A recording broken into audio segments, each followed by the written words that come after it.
computer. Yeah, Josh, Adele, welcome. This is episode 2 of the Fitness Business Face Off. Thanks for coming, you two. For those who are watching back, I just want to say thanks for joining because this is a new concept. It's never been done before. And Josh and Adele are the two third and fourth bravest mentors to come on and see what it's all about. And it's not get quizzed, but get questioned on their methods, their beliefs, their perspectives, and then also run it past someone of a similar level, thought process, whatever it may be. Because us as coaches, no doubt, will quite. Some of you will realize that when you get into a mentorship or you get into business coaching, the business coach has more experience than you, knowledge than you, awareness than you, skills than you, and they can almost sell you the dream of if you want that goal, we can get you there, and this is how it's going to be done. And you don't see the other side of the coin. You don't see the downsides to that. If you haven't seen episode 1, firstly go and give it a watch. And in that, I explain my story of being in a few different mentorships and having have to spend time and money and effort to then realize the other sides of the coin. And some were great, some were not so great. Like any industry, there's great things and not so great things. But in my experience, even the great ones had their downsides, and I didn't realize that until 2, 3 years down the line, and I've had to change paths again. So this is what I'm doing. I'm bringing together business mentors from different corners of the globe to discuss different business building methods. So without further ado, let me introduce our first guest, which is Josh Dexter from, where are you from? Lincoln? No, Loughborough. Just outside of Lincoln, yeah, yeah. But are you originally from Loughborough? Originally from Loughborough, yeah. Now in Lincoln. Cool. Mm. Josh, welcome to the show. Thank you very much. Do you want me to introduce myself or? No, it's all right, man. No, No, cool. you can save that for, which we haven't discussed yet, but we will, the quick one-to-one interviews, and we can kind of do them anytime. We don't have to do them within this time period we've got. But that's Perfect. where we'll jump into you as a person, your Mhm. background, things outside of business as well. Yeah. You know, what do you do in your spare time? Do you have spare time, or do you just work because that's your methods that you've set up, right? And I want to know a little bit more about you, so we'll find out Mhm. then. But introducing our second guest, Adele Johnston, the only big shout out here, the only female so far to step up and say, yeah, you know what, I'll get involved. So massive, massive respect, Adele, and welcome to the show.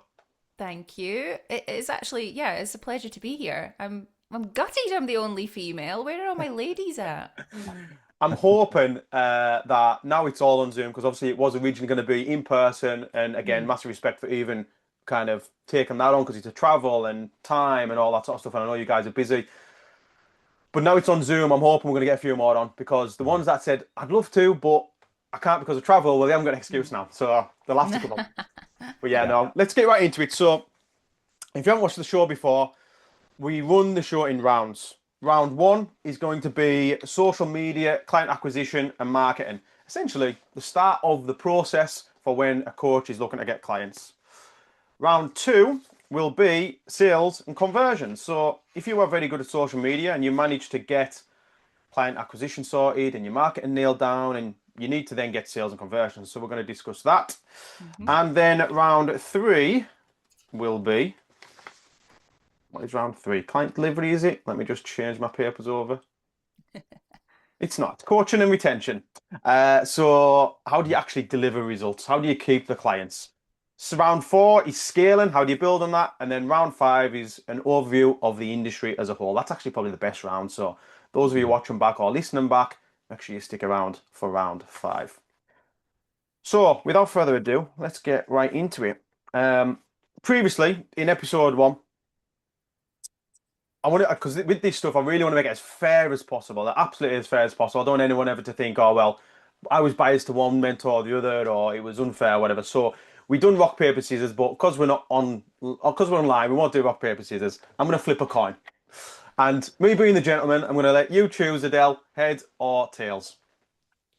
Um, I'll go for heads, please. Cool. I've just realised I've picked up my lucky coin and it hasn't got a head or tails. So that is heads.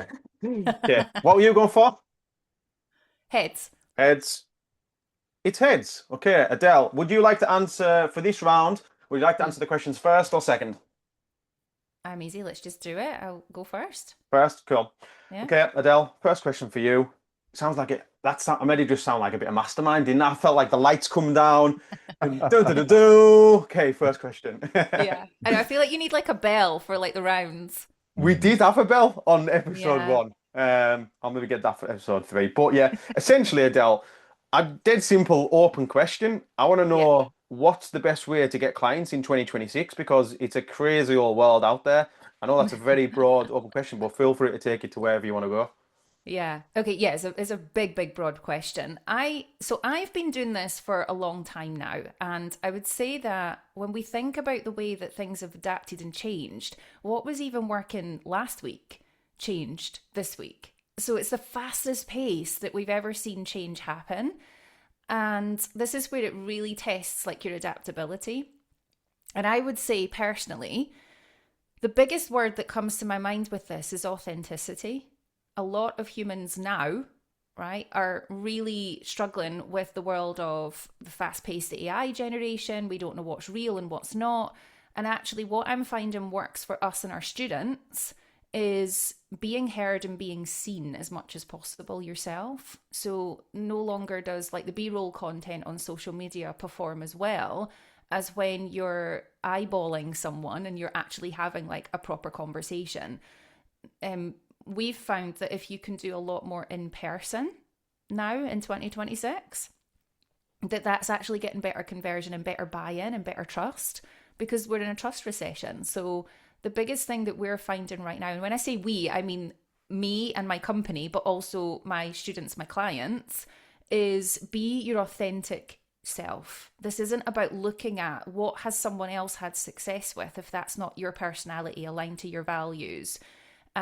And above everything else, we have to understand I call them the £1,000,000 client, right? Or the ideal client, as quite a lot of coaches call them. But when we're actually wanting to speak to that individual and we want to really hone them in and attract and magnetize them in, it's looking at, well, yes, problem marketing is still, it's always going to be there. We have to make sure that we have a resolve or a solution to a problem that £1,000,000 client has.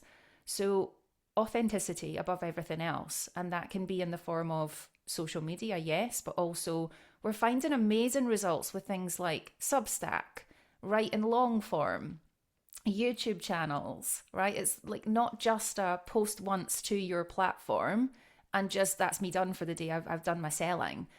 Posting like that is not sales. So I would say the main thing right now is actually just really, and this is a big thing because I don't think a lot of people truly know who they really, really are. But like, come in to you. Who are you? And let your personality shine. People buy people.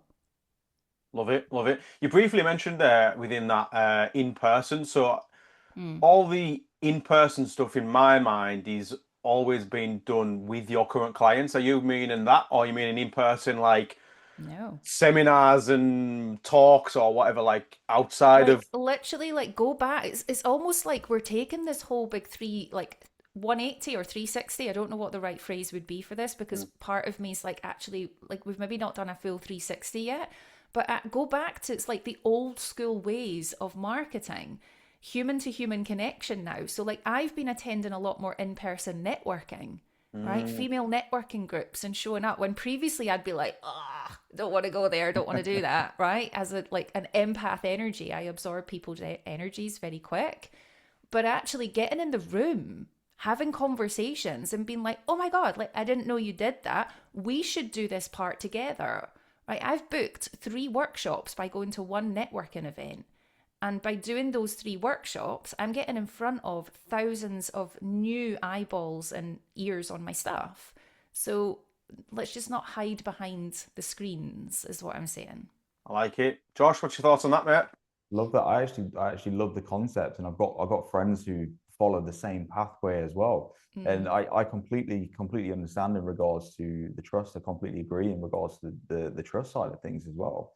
And I also think it's forcing shitty coaches and shitty marketers to actually start to think about I've actually got to show a little bit more about myself rather than just creating content for the hooks or creating content to bring people in or to create offers with guarantees to just get people to pay me.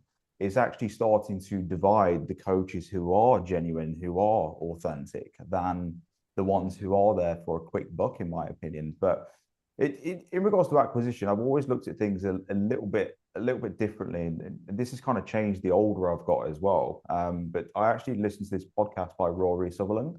So Rory Sutherland actually mentioned the comparison in the 80s. There was this car salesman back in the 80s, and he was the worst performing salesman in this garage. He was terrible. Okay, every single person in that garage was just cleaning up, and he wasn't. But he made one shift, and in the space of a year or two, he tripled every single person's performance in that garage, just on his own. And the one shift that he actually made was, instead of me trying to sell these customers a car today, how do I get them to buy their next car from me? And it was that shift in mindset that he actually had. And I've always adapted that in regards to my own acquisition, because I mean, Kieran kind of knows firsthand because he's invested into me with like a couple of things. But I don't push. I don't actively try and sell. I have a system in place, but I don't put a time frame on it. So I think it's really, really important to have a time frame where you are building on that trust with that person and getting warmer and closer to them, where you believe that that person is the best person for you. But I believe there needs to be that system, but without a time frame.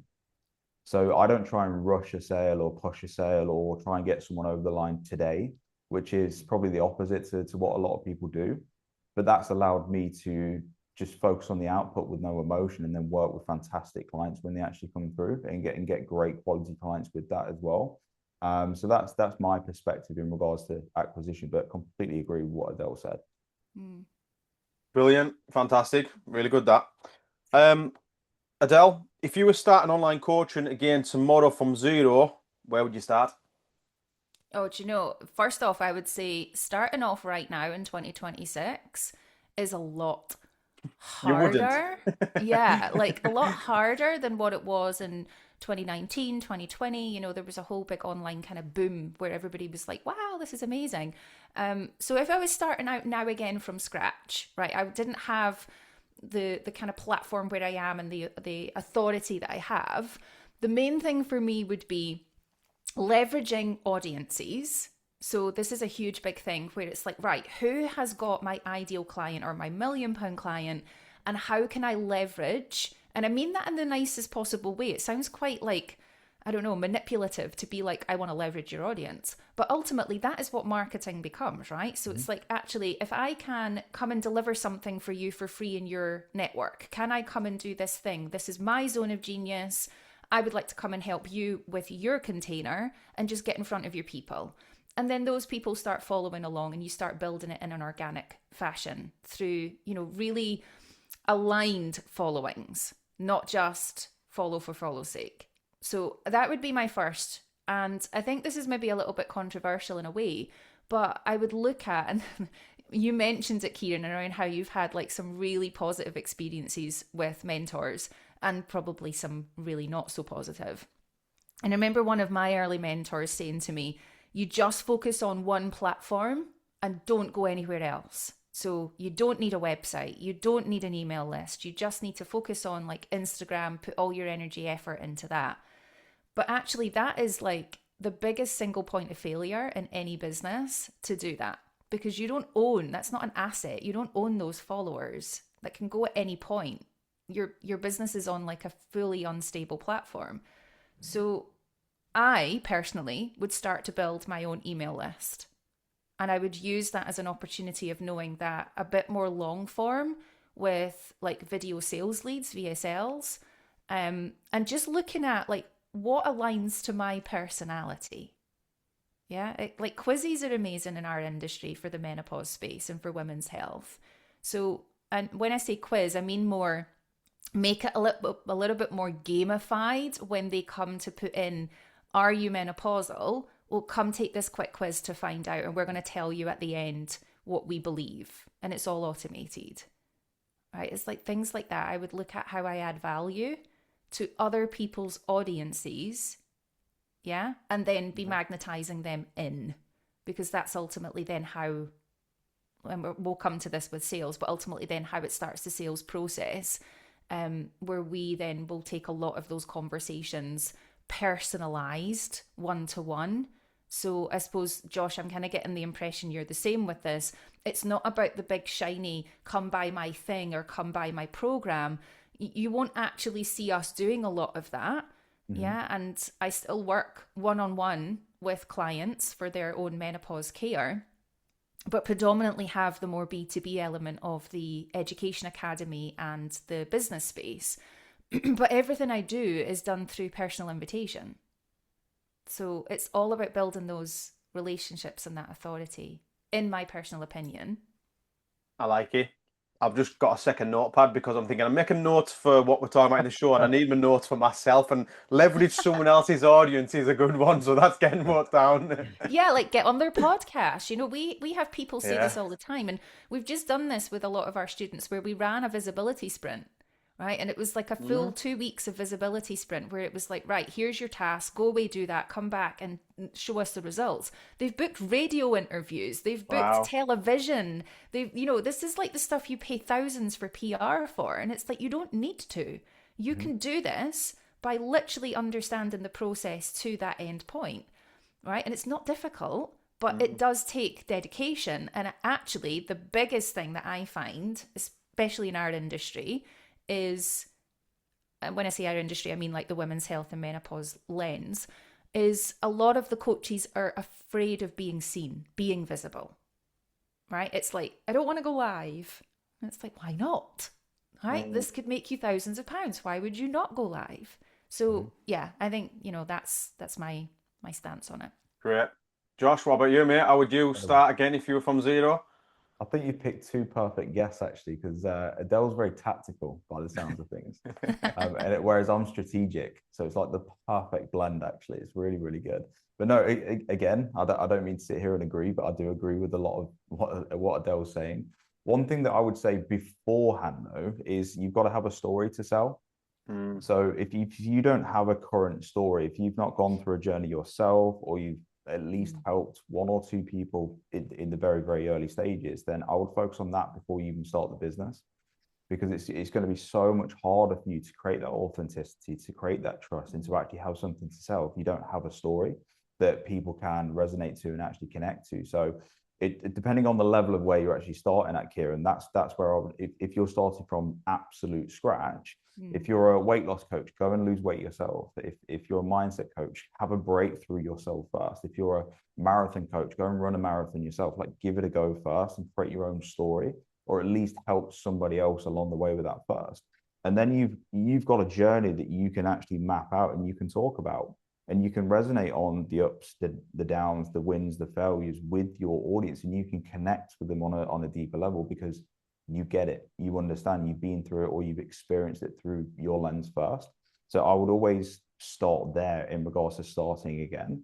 And then in regards to actually getting the business going after you've now got a story to sell, you've got to dial in on that one market, that one message with that one media. So I do actually recommend starting on one platform, but I agree in regards to you need to own your data after you get going, and then you need to diversify after that.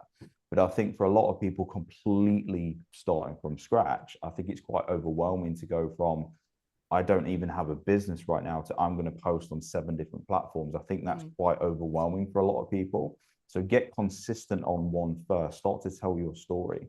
And then with that momentum that you've actually got, gradually build on that, then 100% diversify, collect your data, own your data, protect yourself and your business for the long term, because that's very, very important. But it all depends on that starting point is what I would actually recommend. Fantastic. It's another note I've wrote down, get clear on my story. This is just a coaching session for me. We mentioned that. and for me, I'm going to learn a lot from Adele today. Yeah, no, it's going to be good. You mentioned all learning from each other. We mentioned platforms, about obviously whether to start with one or several. Let's get right into Instagram. It's probably the main one, we'd no doubt all agree. Adele, how is Instagram best used? Because some people will say, like, post behind the scenes on your stories, and then keep Yeah. all your like post at least one a day on your reels, and make sure it's valuable or make sure it's entertaining or whatever. Like there's so many different ways to use Instagram. What's your perspective on how best to set that up and use that? Yeah, so I'm probably a little bit of like the rebel when it comes to things. Like I'm a massive rule breaker, right? I've got like Lilith energy inside of me. But I actually will be honest and say I don't understand Instagram. I don't understand the algorithms. I don't understand most of the platforms. So I literally say, can we swear on this? Yeah, be yourself. Okay. Look at me asking for permission. Um, so I think the main thing around it for me is that I will literally sit and say, like, I'm not going to sit here and over process and try to work out the freaking algorithm when it doesn't make any sense anyway. So the main thing around Instagram for me is I always go with the rule of it's there now less as social media. It used to be that. It's now attraction media. It's like, how can we get the attraction the quickest? So the main thing for me is I will always look at what are the analytics. So what's performing well for us, and what performs well for us is conversion for me, interaction and conversations. It's not about how many views did I get, how many likes did I get on that, right? We can have things that go out that actually don't get that much engagement and we make thousands from it. That for me is the success. So it's that type of thing. And it's like, right, analyze that. What's worked well for us? What times do our audience seem to engage more? And because we have quite a big audience overseas in the States, right, we post quite late on in the day so that we can catch both of the UK audience. And so it's learn. And you only learn through posting it. Just have the idea, get it out there. You want to go live, go live. Don't overthink it. But the main grid, the way that I look at this and how we teach this is your main grid is almost like your equivalent of your landing page. Think of it like your kind of unofficial website. So people are going to jump onto that and straight away they're going to make a 0.2 second decision on whether they hit that follow button and engage with you or whether you're just another thumb swipe. So it's brutal, right? It is freaking brutal. So the main thing for me is have engaging content. Yes, we will sometimes perform for the audience and put out the hooks that are going to grab the attention, because if you don't, it is social suicide. There's no point in having an account if you're not going to play to the hook algorithm needs, right? But the main grid is literally, if someone lands on that, are they going to see that I am an authority in my space, that I understand what I teach and what I do, and I can prove to them that actually I can get the results. That's the main thing for me on that. The stories are where we do our come and get to know Adele, like a bit of behind the scenes. So when I'm out for my steps for health and, I'm doing things and I'm showing a bit of lifestyle. And also where we will do our selling. So this is the most important thing. It's like stories are for your sales. Your grid is for your authority. Is how we operate it. Interesting. I like that. Yeah. I like that. And then the bio part of it, it used to be I click on the link in my bio. Now it's about more, you want the engagement. So comment below or DM me the word and I'll send you the link to the thing.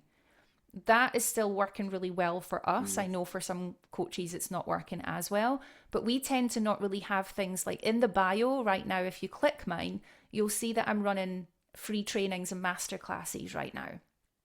Right?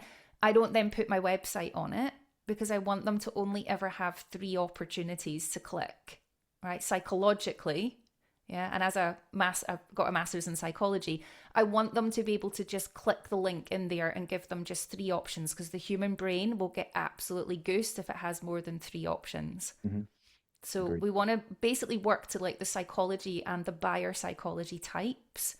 So I don't know if you guys do anything with like color types for buyer psychology. Josh, so you like a psychology element to buying, don't you? Yeah, I use not so much the colors, but I do know about the color psychology. But I use short form as just a fish. I don't sell on my short form at all. I don't even attempt to. So the only purpose of my short form is to get them to watch my long form. That is it, or to get them to have a conversation with me, or to get them in a position where I can show them more that I actually have to offer, because it's impossible now Yeah. to try and sell, I mean, anything higher ticket or anything of worth from a 60-second video or a 10-second story. It's impossible. So I just use, and it's a shame because it used to be so easy back in the day. You could post a reel and have 5, 10, 15 signups. It used to be incredibly easy, but it's a different world now, as you mentioned, Adele. Yeah. So yeah, I just look at my short form as, okay, I'm going to make sure I shine a huge flashlight on the problems that my very specific audience has. That's all I'm going to do. I'm just going to keep highlighting it, highlighting it, highlighting it. And then I'm going to show them that, okay, this is your problem, but my solution is here on my YouTube channel. So that is literally what I use my short form for, to grab attention and then send them this way.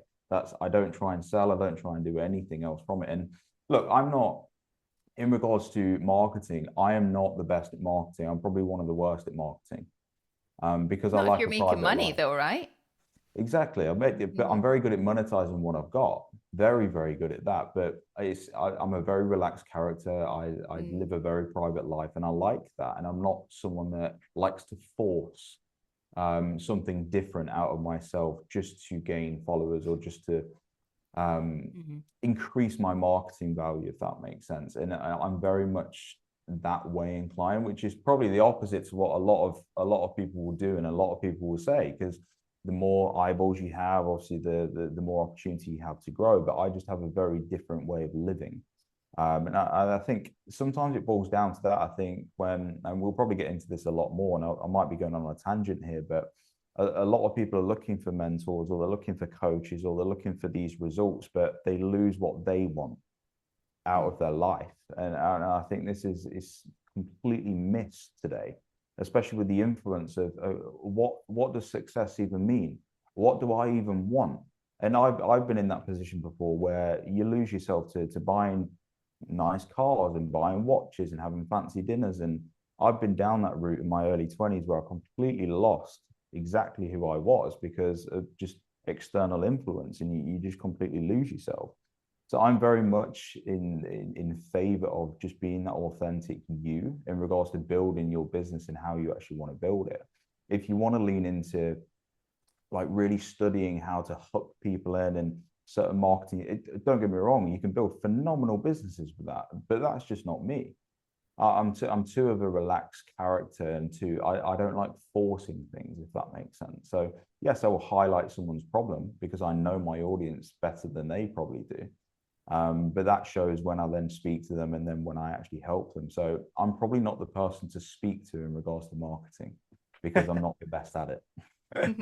It's really interesting that one of the things that did jump out to me with you, Josh, I've said to you before, is like how little you post and how little you actually do on social media. So kind of going on from there and following on from there, let's have a look at the because let me tell you a kind of a picture that I've kind of came up with probably from the back of episode one, which is almost I feel like now coaches live in the content world and content game, and it's almost a case of you either beat the next coach on volume and you get more out there and you get more frequent posts, or you beat them on quality and you've got to be a media person. And I see, like I've found now, even there's like content mentors. So you guys would maybe say business mentors, but then there's content mentors, and they're another mentor that help coaches like me improve our content. And it's like, for me, I feel really kind of I don't even like social media, but I feel like I'm like, okay, well, I have to either become a fucking media person and be like, carrying top level equipment or be really good at that side of things. It's as if someone has come in from like the film industry and now they're a fitness coach, like they'd be so good at content, right? Or whatever it might be.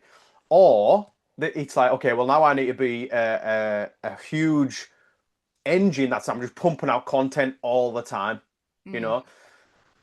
Is that the case? Is that like, what's your thoughts on that, Adele? Is that accurate or not? Like, is that needed to be done? I'll be honest with you. I know it's overwhelming for a lot of people. I get overwhelmed. Right. There's days where I'm just like, I don't want to do anything, which is why I then have a lot of B-roll stuff in the pipeline that we've got in drafts. And it's like, I don't want to be seen. like I go through really bad menopause days where I'm just like so fucking grumpy and I'm like, I don't want to go live today. I don't even want to speak to another fucking human being today. Right? My like inner menopause rage comes out and it's like, God, I'm going to end up annihilating my business if I go live today. Right? It's like I just can't. So there, on days like that, it's like keep some content up your sleeve where it can literally even just be like a little 3-second reel and you have a little bit of information that you maybe stick out to people. But what I tend to find with this is now, because we're in such a saturated market with so much stuff just constantly be coming out, it's very overwhelming. I'm sure we all feel it. I know our students do. I personally aim for the quality over the quantity. So rather than the get 3 to 4 posts out every single day and them actually be quite substandard and pretty shit, it's like put out one really good thing, right? Where you're either looking at the problem marketing or you're looking at the solution response to that. Because what we find, especially, and this is where it does differ a bit in the menopause space, because we're dealing with an audience base who are already so overwhelmed, massively impacted by anxiety, not sleeping at night, energy's low, concentration levels are not really there. And I know this because I'm her, right? It's like I am her on days. So it's actually more about I value if I can click on something or I can view something and I'm like, right, that's what I need to go do. Rather than you've just felt you've needed to post today and I've got nothing from it. Interesting. I like it. Josh, what's your thoughts, mate, on the whole content side of things? Completely agree. I don't mean to keep agreeing with Adele, but yeah, it is what it is. You know what I mean? I do. Yeah. I mean, the only thing on it, and I suppose this is the thing as well, Josh. Like, you don't post a lot on your socials. I was doing a little bit of background checking before we came live together today. Do my due diligence. Yeah. But part of that as well is you will have others that will say, well, you're creating a bottleneck for your own marketing by not going out there and being seen as much. It can backfire. So I'm not going to say that this is a strategy everyone must take. And I might change my mind next month. Yeah. Right? You're right, to be fair, because I mean, I recently, I took 6 months off social media. Like my son was born, we moved into our dream home, and I was sick of it. If I'm honest, I was exhausted. Like, I posted almost every single day for years and years and years, and I just wanted a little bit of time out. Like, I was at capacity. I'm in a one in, one out sort of situation. I didn't want to grow a team, and this is where it boils down to what you actually want out of the business. And this is what I was touching on earlier. I think people are influenced into being brainwashed into what they should have. But it depends. What do you want? I don't think many people can actually stand on their own 2 feet these days and actually say, a lot of people are going that way, but I'm staying here, or I'm going that way. A lot of people can't make that decision. I think a lot of it boils down to that. But yeah, I had a huge break, but I still had sales coming in, and the reason I had sales coming in is because of reputation, experience, and results. And a lot of it boils down to that, but you need to get to that point. Like, that's not something, if we're answering the question, what would you do starting out? That's not my advice. You can't just you can't be a ghost. Like, you've got to show up. If you want an online business, you've got to be online. But you can build to that point after a period of time. You can do, and it was a nice little experiment for me, actually, because I thought, oh, what's gonna happen here? Like, what's actually going to happen to my revenue stream in regards to coaching? So I've got many, but what's going to happen with this business? And nothing happened. In fact, the level of acquisition remained exactly the same, and I wasn't even showing up. And that just shows what you can build to, I think, over a period of time, if you focus on just the quality of service that you've actually got as well. But I know this topic's more about the acquisition, but I know that's a bit of a tangent. But it was a nice little experiment that I actually went through. It's good. I think then on kind of top of my mind, following on from that, really is so, because a lot of coaches are probably struggling to make the money that they actually want to make. So with you guys kind of saying this, I'm thinking, well, what a simple question of why aren't they making that? Why aren't they making the money? So Adele, what do you think the kind of biggest reason is coaches, because we're talking a lot about what to do, maybe like what not to do, and or why they are not where they want to be? I want to jump in. I want to jump in here. Go on, Josh, you go first. Come on, They're you're too itching. cheap. They're too cheap. And I learned this the hard way. And like I went down a route when I was fitness coaching. I'm like, right, I'm going to set up this low ticket app. It's going to be £14.99 a month. It's going to be this like members portal. It's going to teach it. Fantastic. And the same, if you don't have the marketing aspect that Adele was talking about, get in front of those eyeballs. If you have a smaller market, all that's going to do is destroy your business. And I've attempted it multiple times, and I think it's just learning your strength. And I think most people don't value the impact that they actually have on someone's life. If you're a weight loss coach, as an example, right, and you're helping that person lose weight, right? Most people look at that on a surface level. It's not about the weight. It's they can walk past the mirror and actually look at themselves in the eye again. They can ask that girl out on a date. They've got the confidence to ask for a raise at work. Like, you are walking and talking through your life with your head held fucking high. And I'm really, really passionate about what the results actually mean. Most people just think it's the tangible result, that specific black and white result. It's not. It's the meaning behind that. It's someone that helps people with their business. Oh my God, like, I've got no debt. I can pay my mortgage. I can take my kids on holiday. I can buy a fucking barbecue for summer this year, and I don't have to worry about it. Like, it is impact for me. And I think most people don't value that enough, and therefore they charge too cheap, or they're just looking at other people in the industry and just saying, oh, this person's charging this, so I must charge that as well. No, fucking hell. Like, look at your own value and look at your own market, and then price yourself accordingly to where you should actually be. Because if you actually do the math on it, sometimes a 70, 80% conversion rate on a sales call or a sales conversation is a very bad thing. I would much rather have a 30, 40% conversion rate on a much higher ticket product that's with an amazing client that actually comes through. So I have a completely different perspective, and I think most people are just too cheap, and that's why they struggle with finances. And this is talking from someone who's gone down that route of being too cheap. I've learned the hard way. Great. How do you Sorry, price Adele. yourself then, Sorry. Josh? How do you price yourself? Because I remember being in a mentorship, and I'm talking solely because I'm thinking, do I mention it or not? And I'm all about transparency here, but for this occasion, I won't. Being in a mentorship where you joined, and it doesn't matter who you are, who you work with, every single person was told you've got to charge 995, 997, 995 up front Yeah, but for 3 why? months. Right? This is my point, right? So how do you price? Why? I always look at return on investment. So I always try and look at 4 to 5% in regards to a return on investment. So, like, my promise with Momentum, that's going to be changing to solo coach, I can help solo coaches hit that 50 grand a month mark. So I know that I need to be around that 5 to 10 grand in regards to an investment, because I want that return on investment for the client. So I look at what I'm actually going to provide to that person, or the potential that I'm actually going to provide. And that's how I personally price myself. I think plucking a price point out of thin air because somebody else is telling you to charge, that is stupid. And also, if you're the business owner just saying, okay, and then you've got no, like, you're not even in control of your own business. If you're just saying, yes, sir, I'm going to charge exactly what this person's told me to. And if you're on a mentorship and you're 995, like you said, and you're in a mentorship with 100 coaches, they're all charging 995. You've all got different markets. You've all got a different service. You've all got different skill set, different story, you're all different. So why would you do the same? It needs to be bespoke in regards to what you're actually doing, in my opinion. I'm starting to get a bit passionate now, Kieran. Let it out. Yeah.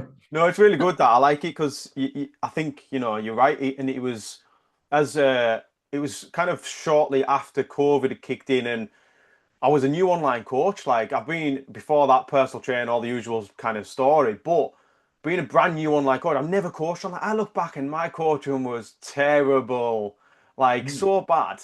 Because It will be at the start, though. exactly, I'd never coached online before, right? And I'm charging people 995, and it was like, it was just a bit crazy, really. And I think it's interesting to see now, because I think that high ticket world was really popular. Has it died off or not? Adele?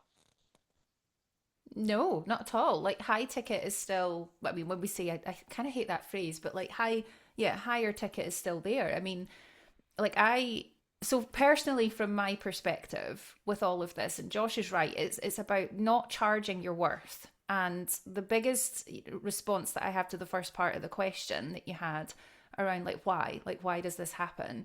A lot of it is to do with your, well, confidence as a new coach will be different to confidence as a coach who's been doing it for 5-10 years, right? And we learn as we grow.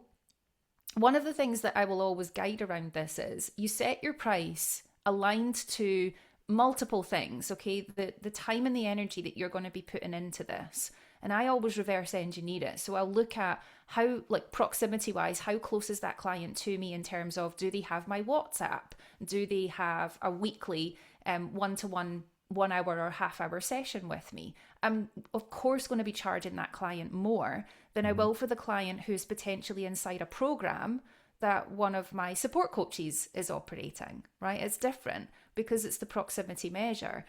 But one of the biggest tells for me is when I reverse engineer that back and I look at realistically how much am I being paid per hour on what that client is paying and investing in, am I happy with that? Because if I'm not, the price is not right. If I start to resent the fact that they're booking in their one-to-one call time with me, or I've got their check-in to do, or I've got, a WhatsApp message to get back to them every single day because that's the support they're needing right now, am I resenting that? And if I am, my price isn't high enough.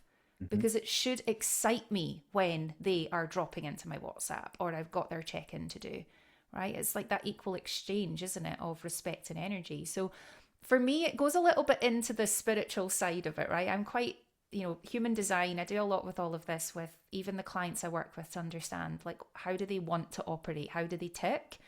Personalize it. So I would say the answer to that is the coach doesn't actually know their worth when they're stepping into pricing their programs. Because you can have a coach that will say, I charge £97 a month, and a coach who charges £1,000 a month, and they offered the same solution, which is weight loss, right? But it's just that coach that's charging £1,000 a month has probably been in the industry a bit longer. They've probably got more results, which has increased their confidence and their self-worth as they've gone through, and they can show that they've got all these results. Whereas the coach stepping into it is never going to start off by charging £1,000 a month. Interesting. Where does demand play a part then? Because I'm thinking like I was going to say a coach starting out, but even like a coach who isn't starting out, if there's no demand, is it still wise to charge high ticket? Like, I guess let me put... Possibly. I mean, it just depends, right? I would always say from this perspective, if there's no demand, the basics of business is supply and demand. Right. And we know that there are billions of fitness coaches and PTs around this world. And I talk about it from that perspective because when we're online, you're not just in your own individualized country. You are an online, worldwide, global coach. It doesn't matter where in the world your clients are if you're online. So when we think of it that way, it's like, how do you then stand out? Are you a generalist coach? And I talk a lot about this. It triggers a lot of people.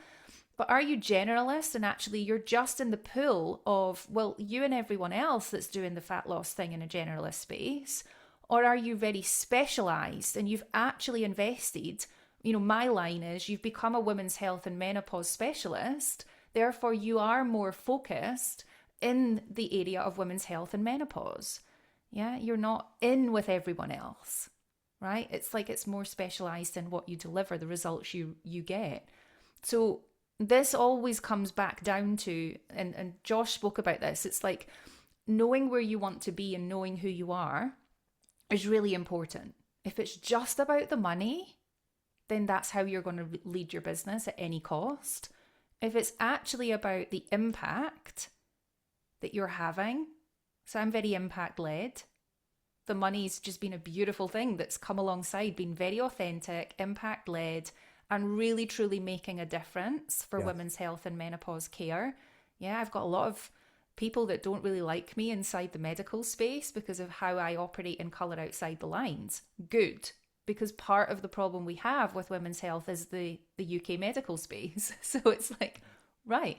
So it's like, how much do you actually want to operate in your industry?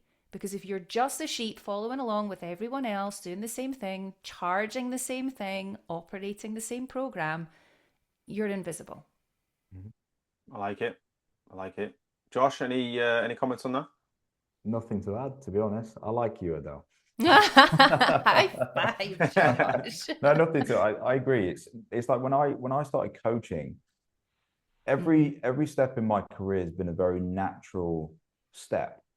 It's never been forced, or I've never forced a step. So like when I first started fitness coaching, it was because I was 16. I was bigger than most people because I weight trained. I played rugby, and I was just genetically responsive in the gym. And then, oh, can you help me do this? Yeah, no problem. Word document, fucking training plans. There you go. There you go. And it was just free.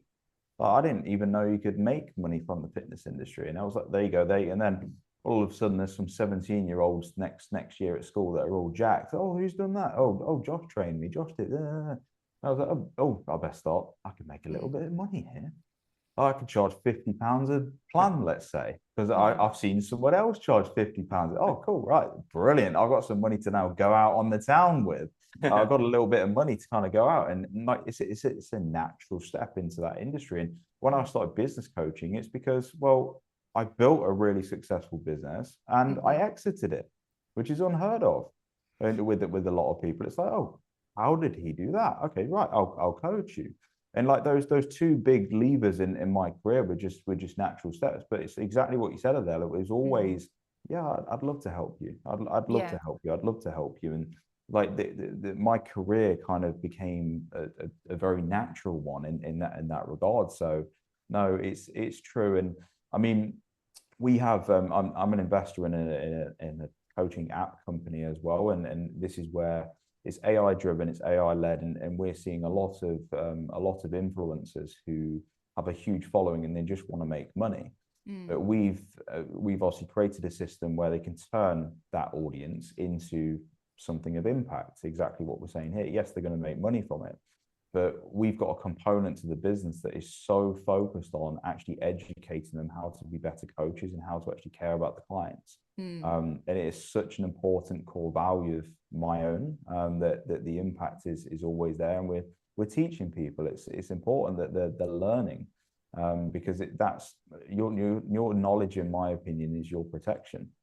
It's like I know I could lose everything tomorrow, but you can't lose the 14, 15 years of what I've learned along the years. So I know I'm always going to be fine. So I think that's incredibly important. So yeah, nothing specific to add, Kieran, but yeah, awesome. Just a cool. nod of the hat to that one. Yeah. No, very good, really good. I know we said we were going to do a kind of half an hour rounds and have a little break, but I think we just carry on. It's flowing. Yeah. Happy? Yeah, cool. Let's move on to round two then. Sales and conversions. Josh, you can go first on these ones and we'll just swap it. So let's say now coaches are good on social media, they're selling on the stories, Grid's pushing them to YouTube and all the stuff we've just spoke about, right? They've got inquiries. Kind of where do we go from here? Do they have an inquiry form or not? Do they do sales calls? Do they sell in the DMs? Like, what's the next step? I think again specific. So I mean, I'll share exactly what I do. As you know, Kieran, that I'm very much an open book, Adele. So I mean, what I do is I post on short form, again highlighting that problem, really shining a torch on it. I will then take that short form to my long form, okay, which is then when I will help people. So I will educate them. I'll solve that specific problem. Now, that's something I've started to do actually recently, whereas before I would highlight and then book what was called a value call.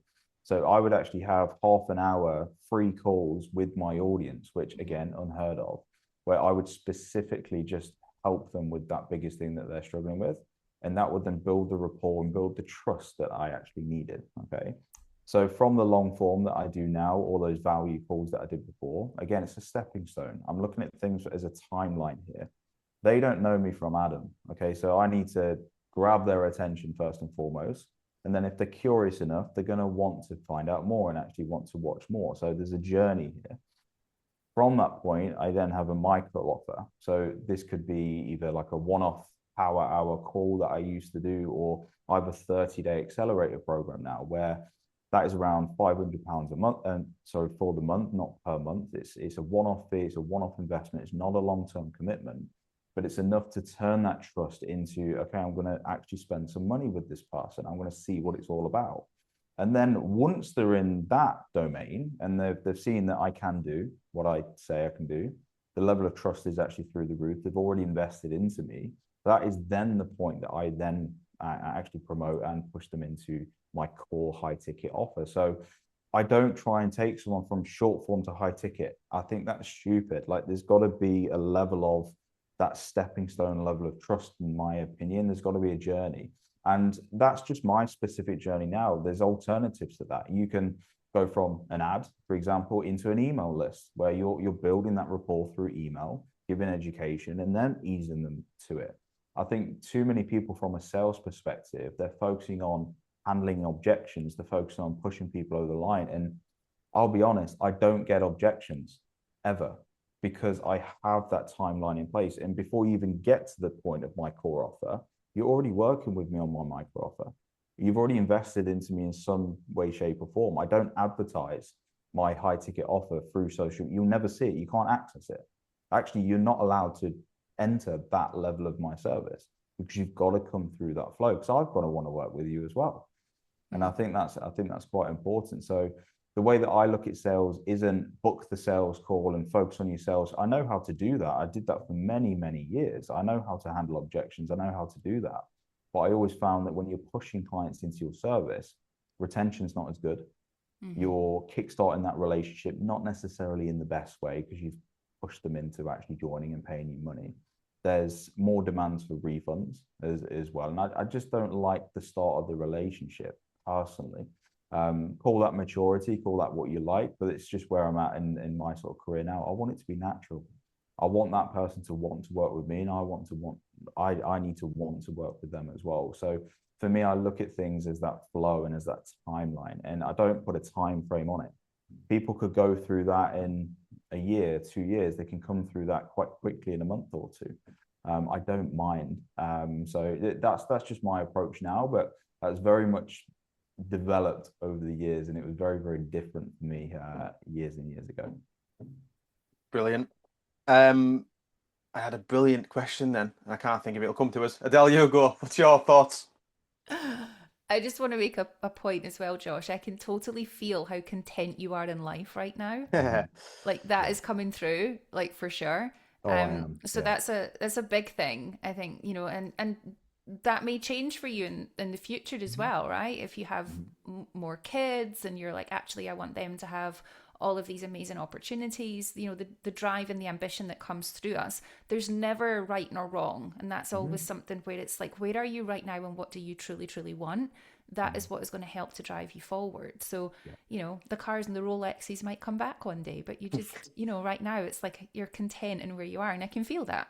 I think it's because, just touching on that before you, I think it's because my coaching business is just a leverage point into everything else that I do. Mm-hmm. Whereas most people, their coaching business is everything they've got. Yeah. I just use it. That's all. I use it to then put it into my longer term things. But anyway, and like building like genuine, it's like the wealth platform and the roadmap, right? It's like, actually, if we start off, we're always going to be in a different perspective as when we are really multiple revenue streams, different income opportunities, wealth building. That's the diversification of someone who's in the true entrepreneurship pathway. But actually, when we're starting out and we're talking about maybe the PT on the gym floor or the PT who's online, that for them is probably not something that they can truly visualize yet, because for them, it's like, I'm not there. I don't have that opportunity to, you know, fill up my pension pot every year, right? And get the tax savings. So it's like, actually, how do we look at this from a positioning? So yeah. Okay, so for us, I probably will answer this because it's very similar to Josh in that where we are now, where I am now with the company, is we have an ecosystem. So I've designed it very much by accident. This was not me sitting down, so I'm not going to sit here and be like, yes, I have the best strategy mind in the world, right? I sat down and I looked at it from a perspective of, like, what are people asking me for? So I accidentally fell into this right? The very start, the very first client I ever had was a man, and he wanted to lose weight so he could go in to do an amateur boxing fight. Okay, and I got him ripped and ready to go. It was like easy peasy, right? I actually find working with men on fat loss the most simplest thing to do. Working with women in menopause is a whole different shenanigans. So when I then transitioned the business and started to work more with women, that was pre my own early menopause diagnosis. I got diagnosed with very early menopause. So it started when I was 33. I was 35, and this was long before all the menopause stuff in the world was even known, right? And what I recognized was there were so many things that were failing me in the system. And when I went on to Google and looked for a menopause coach, and there was no, you know, when you used to get the whole like no results found, right? Like this was before AI, show my age. It came up with no results found, and I was like, surely not. So that's when it hit me, and I was like, okay, I'm going to have to coach myself. I'm going to need to just always be one step ahead of the woman behind me to show her how to do this. So I fell into this through my story, right? Of I'm helping me do it. Now I can help the women behind me just take that step along with me. And then before I knew it, I'd built this 6-figure business in 10 months. And that's when it hit me that this was like an actual thing, right? I'd walked away at that point from a 6-figure career in corporate because I was so unwell with my own menopause journey. I had no option but to resign because they wouldn't help to support me. So I walked out of a career, was unemployed for the first time in my life. And me and my husband were sat with this whole problem of we brought equal amounts into the household with a family, with a mortgage, you know, with credit cards and loans to pay. So that for me was the whole like come to Jesus moment of, okay, I've built something now. Wait lists. I always say that if you have a wait list in your business, you're not a good business person, right? Never have a wait list of people sitting waiting to work with you. Create another offer. Have something where you've got the money streams flowing in. Never have people just waiting on a wait list. With the most love and respect, all that's doing is stroking your ego. It is not making you money. So where we look at this, and the reason I'm sharing it this way, right? I want to really land this is because I accidentally fell into growing what I've grown by listening to what I was being asked. So I was having multiple coaches come to me and ask about menopause. I found myself repeating myself over and over again on here's what I would do. So I sat down and I designed out this really simple little online course that I could sell them and just be like, here, this answers all your questions. Go buy that. Right. But it never just became that. It became the gold standard now for coaches on women's health and menopause, and the certification grew. Right, so we've got this international global certification now that again was very accidentally built. That is my ecosystem. So we operate things now where when students come inside the certification, they are then inside my space for at least 3 to 4 years. Right, beautifully want to be, they can exit any time, but we normally find that our retention is around that period because they then have the segue from that into our online coach academy. Now inside that coach academy, they can go and do all these other different micro courses on endometriosis, ADHD and neurodivergency. We've got this whole big like library. It's like you just go pick and choose, like pick and mix. And then from there, they have the opportunity to come inside our success circle, which is the business mentorship for 12 months, right? If they want to stay in there, they can. There's opportunities to grow in that. We have retreats that we then take women, you know, all my clients are women. We take them out of the country because I'm like, business gets to be bougie. Business gets to be in a villa with your feet in the pool and you're making thousands of pounds from poolside, right? This is life. It's like travel on your business. Do the things that make you happy. You want to experience something? How can you do that through your business? So then we're starting to talk about the wealth management and it's like they grow with us. And that was never me sitting years ago with a flip chart and paper going, I'm going to design this thing strategically, right? I've always said, sell it, then build it. Always. Don't go build it, then sell it. such an important point. And I think anyone watching this, they need to listen to what Adele's actually said there. So she listens to feedback and then creates. She's not created and then tried to force that sale into a market afterwards. She's listened to what the market have said. And I think far too many, I think you've smashed that. And again, very similar to myself with the timeline, you've got a natural progression there, and it just works because it's natural. And I think far too many coaches are trying to create like this amazing service, this amazing program. And then they go out to market and try and sell it. They're like, oh, it doesn't work. I'm not getting any sales. Like, yeah, because you've not listened. Yeah. You've not listened to anybody. And I think that's incredibly important. Really, really, really good point. I love that.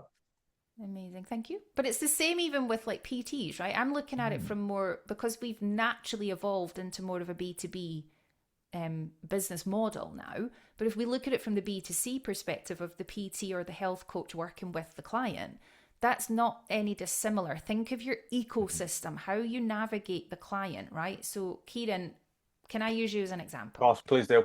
Right. So you working with your client right now, how many income streams do you have into your coaching business right now? 3. Cool. Love that.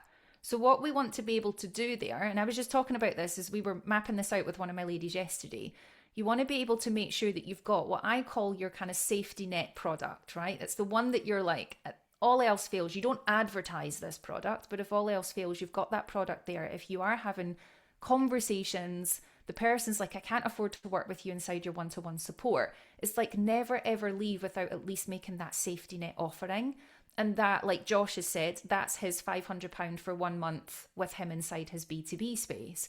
For anyone working in the B2C, that's where I'd be saying, right, what have you got that is like an evergreen solution then that you've done once that you can then put out to that individual and say, this will help you in the meantime, right? And it becomes that lower ticket entry point where they can then have that get to know you, spend some time with you, video, all that type of jazz. It could even be like, I have a secret podcast, right? Folk are like, how does that work? Like, it works really freaking well, right? Because people love things that maybe aren't available to everybody, and they will go through like a top of funnel solution to then get access to this 11 episode business podcast. It isn't available anywhere else. It's on my Kajabi. It's not even held on YouTube. So it's like, actually, for the right people, they will come in and listen to these things. So it could be that you do a secret podcast. You make that available to people as a top of funnel. And within the podcast, you are doing subliminal selling and then direct selling through the email sequence that also accompanies it. So with a lot of these things, it's thinking about, right, what are you being asked for? Where is the current like supply and demand sitting? Because it might be that you have the most amazing service, program, solution, but you've actually just got the wrong client base or the wrong eyes on your thing. Yeah. And we've gone through a whole change. When I transitioned from being the menopause coach that was the coach to women into more the menopause coach's coach, my audience had to come on a journey with me as I changed that. But it didn't interrupt the revenue. The revenue increased, but I had to do that in a very strategically designed way so that I didn't then take the women who were there to follow me for their own menopause care on a journey now talking about business models and making money in the industry. Great. So hopefully that answers what you've needed from there. But like Josh, it's like, take your entry point into an alternative solution if they're not going to come straight into your higher ticket offer. Yeah, brilliant. I like it. I'll take this opportunity to say you're triggering me today, Adele. I've got a little list now of... For you. You've called me a thumb swiper coach, and I'm thinking, oh shit, I'm a thumb swiper. I want a wait list, and now you're like, bad businessman, don't get a wait list. Do a wait list. You're leaving money on the table, or you're leaving money in a Google form.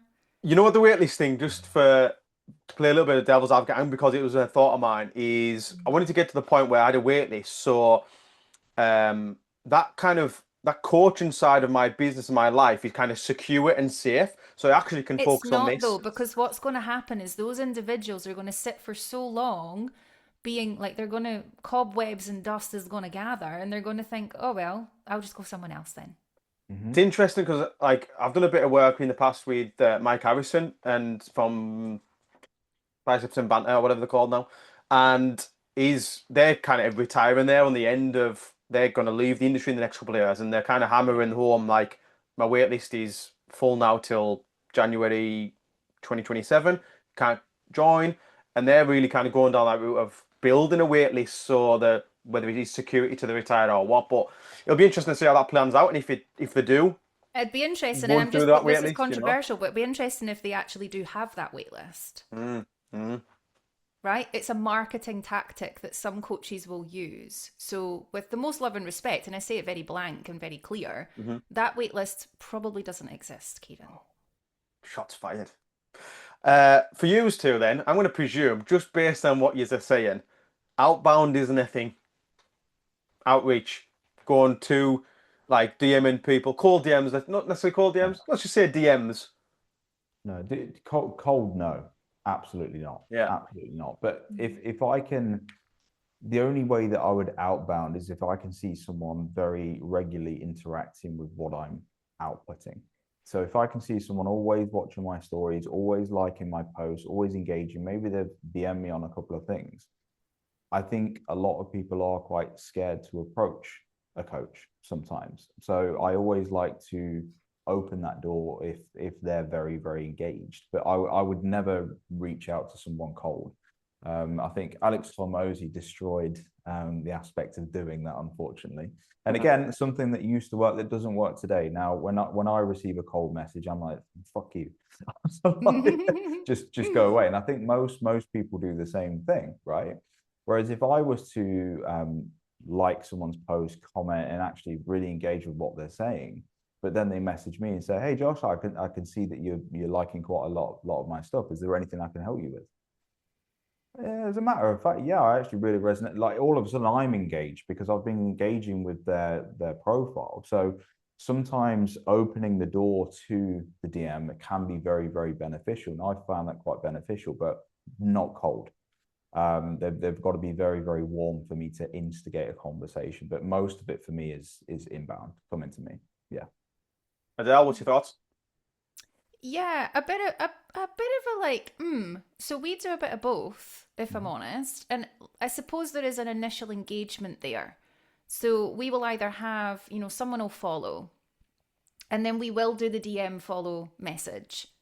Okay, but our message is not is genuine. We use their name. I don't use many chat flows for this. I use human beings. Sometimes it is me, sometimes it is the team. And we'll message them to be like, "Hi Lindsay. Amazing to see you're following along. Can see you're a PT as well, which is awesome. Are you here for yourself, or are you here to learn more for your clients?"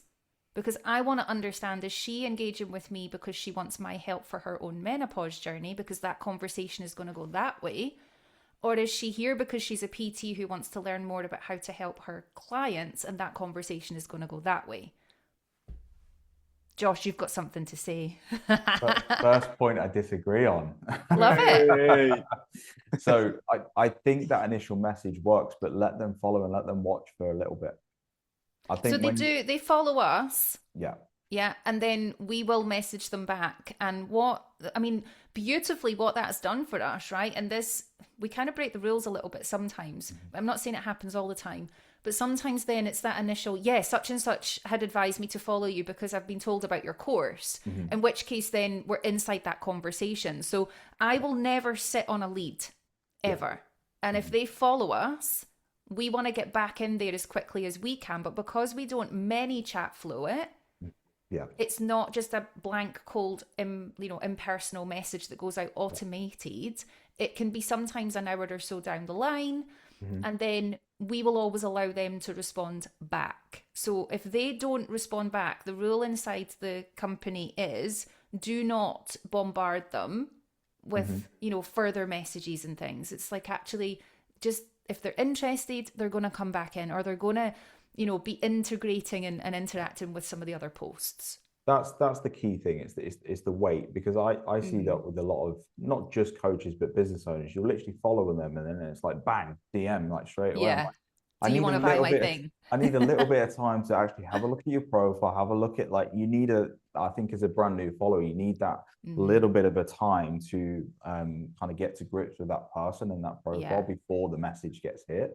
Because all you're going to do if it's hit like immediately is just going to be like, well, now if I engage in your post, I know that you're going to DM me again and try and sell me something. So I'm actually going to not engage with you now that I followed you. So you actually put people off when it's too fast. But yeah, if there's a length of time there, I totally agree. But I think when it's like an instant thing, you can like put people off quite fast. Yeah. Yeah, for sure. Cool. Let's talk about nurturing. So clients or coaches watching, should I say, they've started to get clients in, also get attention. We all kind of know now we need to start nurturing, and there's this big period of follower to sale rather than from follower to straight in high ticket. Best ways to nurture. Josh, what are you saying? Listen and care. And I think that's important. If you say you're going to check in with somebody, you're going to check in with them on that day, on that time.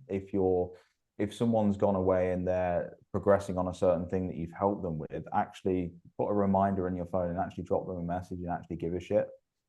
Because I think in today's day and age, we talk about trust, as we mentioned earlier. Most people don't know the basics of trust, and it's about actually listening and actually being curious and actually wanting to help. And I think as a buyer, you can really, really sense that level of care coming through with those little things. It's like if someone, I've had it before, if like I've had just a prospect, they're not even a paying client, but they've let me know that they've lost a family member. I'll send them a card and send them some flowers. I'm not doing it to like make a sale. I'm doing it because I fucking hell, that's a bit rough. I hope you're okay. And I think that the genuine side of things when it comes to nurturing really does come out with people who genuinely care and people who actually don't care, and they're looking at you as a number and a percentage and a part of the process. So I think if you have that human aspect, I don't think you actually need to worry about the nurturing as much. And it goes back to what Adele said, the money's the secondary thing. Like make it about the impact first. And that's how I look at nurturing. Obviously, there's a flow, there's a sales flow, there's a structure, there's a system. Okay. You don't want to grow your business blind, but don't forget those human aspects. And that's where I see the biggest conversion in regards to my business, because I do things without the expectation of any input actually coming my way. I do things because I genuinely give a shit. And I always find I get results as a byproduct of actually doing that. So that's my perspective in regards to nurturing clients and nurturing leads. Just help them and actually care and steer them through your system. But the genuine side of things is so important. And again, most people don't do it because they're looking at their business from numbers, sales, people in my business, the financial, your profit margin, all very, very important aspects of your business, but you're still working as a coach, you're working with people. And I think people forget that. Just to push you a little further on that then, Josh, is there any, I think coaches would love like a tactic or a metric or strategy or something a little bit more tangible, because care's great, right? But is anything, just to push you a little further, anything that coaches maybe should specifically do? Yeah, strategy wise or whatever. I guess for me, it's not a tactic because of how long I've been doing it. It's just subconscious. But for example, let's say you set somebody up with a certain strategy and you say, right, over the next 2 to 3 weeks, I want you to execute this thing. I would then put a reminder in my phone to drop like to actually message that particular person and check in and see how they're doing and if they need any extra help with it. So in regards to a tactic, that is what I would recommend, just making sure that you are proactively trying to help that individual. Over time, that then just becomes a natural thing. You don't need to think about tactics. But if you're talking about tactically, just make sure that you help, make sure you hold accountable, make sure that you're there to push that person towards success. And I think that's your job as a coach. And again, I'm sure we'll get into this, but there's a difference between a mentor, a teacher, and a coach. And it depends who you are on that spectrum in regards to you delivering education. But as a coach, your job is to get the best out of that individual. If you're a defense coach in rugby, for example, your job is to make those defenders the best defenders they can be. yes, there's going to be direction there, but there also needs to then be accountability. There needs to be you actually checking in with that person, seeing if they're okay, any tweaks, any improvements. Your job as a coach is to mold that person towards the result that they've actually got. If you're a mentor, that's a different service. If you're a teacher, that's a different service. And I'm sure we'll get into that because most mentors, controversial one again, most mentors are selling a teaching service, not a mentorship. And I don't think the market understand the difference as well. But yeah, I'm sure we'll get into that as well. Yeah, I've made a note of that. We'll circle back around. Tactically, it's just making sure that you're holding that person accountable to their actions, because accountability will get the result. So in real life terms, then, I'm a very kind of practical, visual type of guy. I get a message of a guy who says, "Can you help me improve my bench press?" I give him the advice, and then I'd maybe put a reminder in my phone to drop him a message next week and say, "How did you get on with your bench press? Did you How hit was any that session, PBs?" bro? Like, how was it?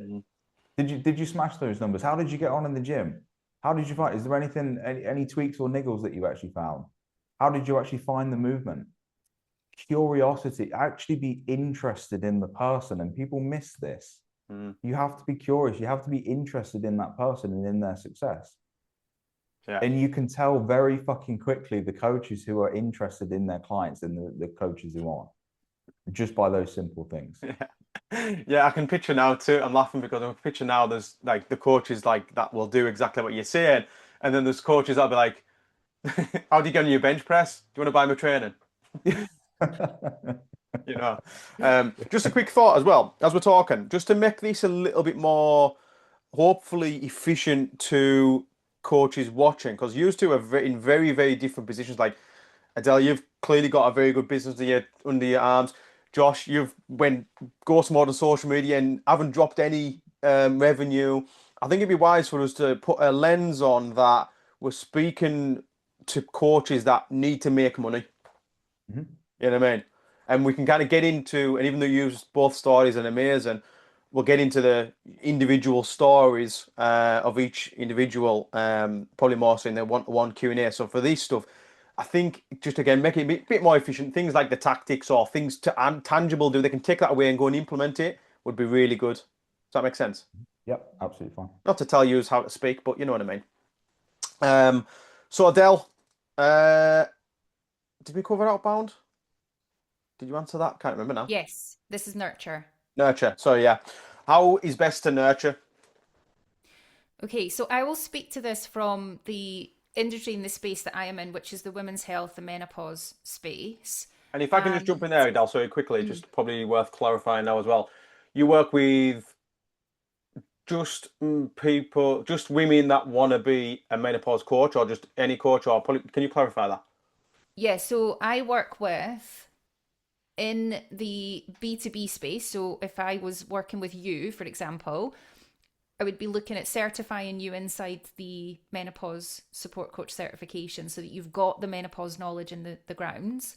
Okay. And then that's when I move from, this is funny, teacher. So I'd be teaching you how to do that, into either mentor or coach, depending on where you then want to go with your next step. So if it's inside the business space, you've got the opportunity of it being, I want the basics of just teach me how to get started or teach me how to integrate this into my current business model.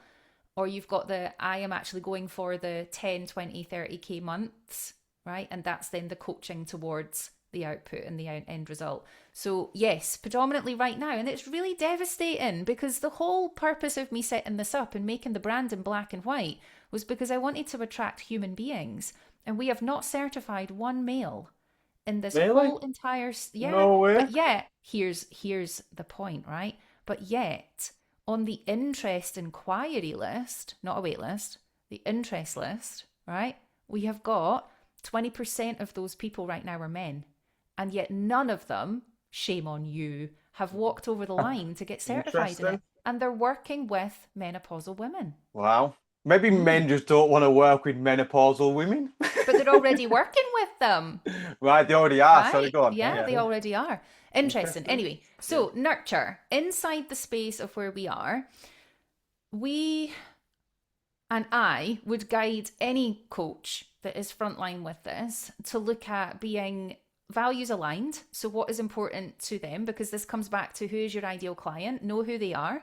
And if that person is your ideal client, then always look at what is something that you can give them that is either a top of funnel, free download, free piece of advice, guidance, link to a breath work practice, link to, guides are not so much desired now, but link to something that's going to help them in that moment. Okay, if you have a podcast, give them a link to the episode that's going to help them with the question they have. So be of value. The whole nurture part is add value up front. It's kind of like the Gary V model, right? Where he'll be like, show them, let them experience you.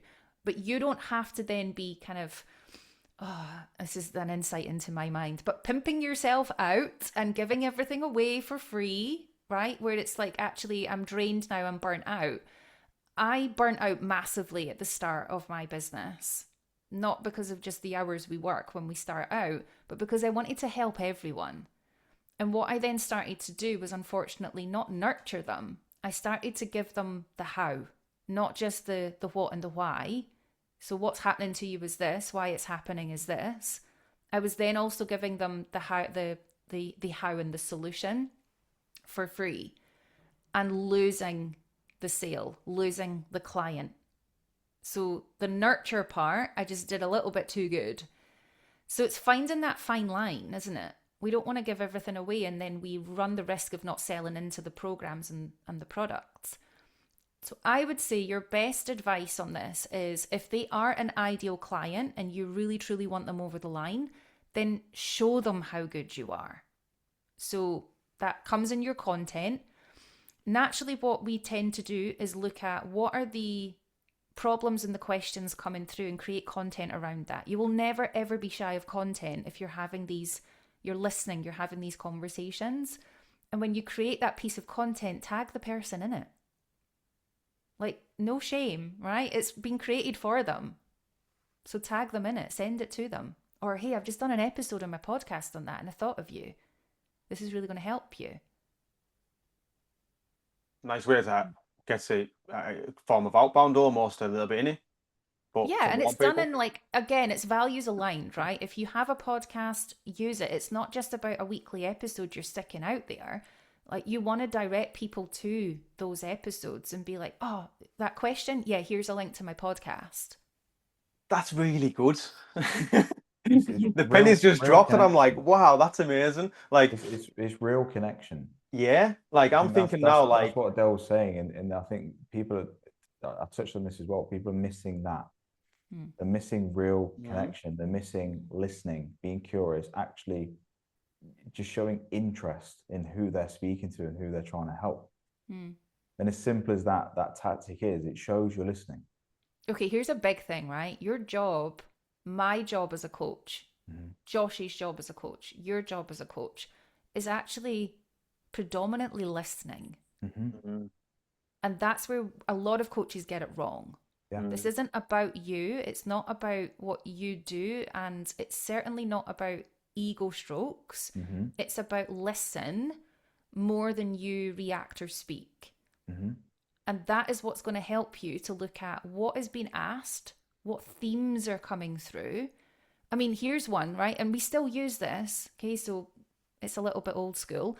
But I get all of my new students to go on to Answer the Public, the website. If you've never used it, I would definitely use it. Never heard of it. Everybody relies so much now on AI, jumping onto ChatGPT and Claude and asking for everything and just using what comes out of it. But actually taking it back to the basics of get on to Answer the Public's website, type in the topic that you're looking to understand more on. So if I put in menopause, it will bring me up hundreds of questions that are being asked right now across all of the online platforms, so Google and AI, and it puts it into a really clear, like you can put it in a wheel. I'm quite right brain, so I like visuals, but it will put it into a wheel and it will break it down into the how questions, the what questions, the why questions. Why am I not sleeping? Why am I waking at 3 a.m.? Why have my periods stopped this month and I'm not pregnant? Things like that where these questions are being asked. I then use that to create content and write my podcast episodes. like insider info, right? It's like I don't just sit and go, what do I want to talk about today? I do Listening. research around what's been asked right now, maybe in my DMs, my emails, but predominantly what is being asked online. I like it. I like it. So it's a really quick shortcut. We always want shortcuts as human beings, right? I don't deny that. We want instant gratification. It's normal. Yeah, it's normal.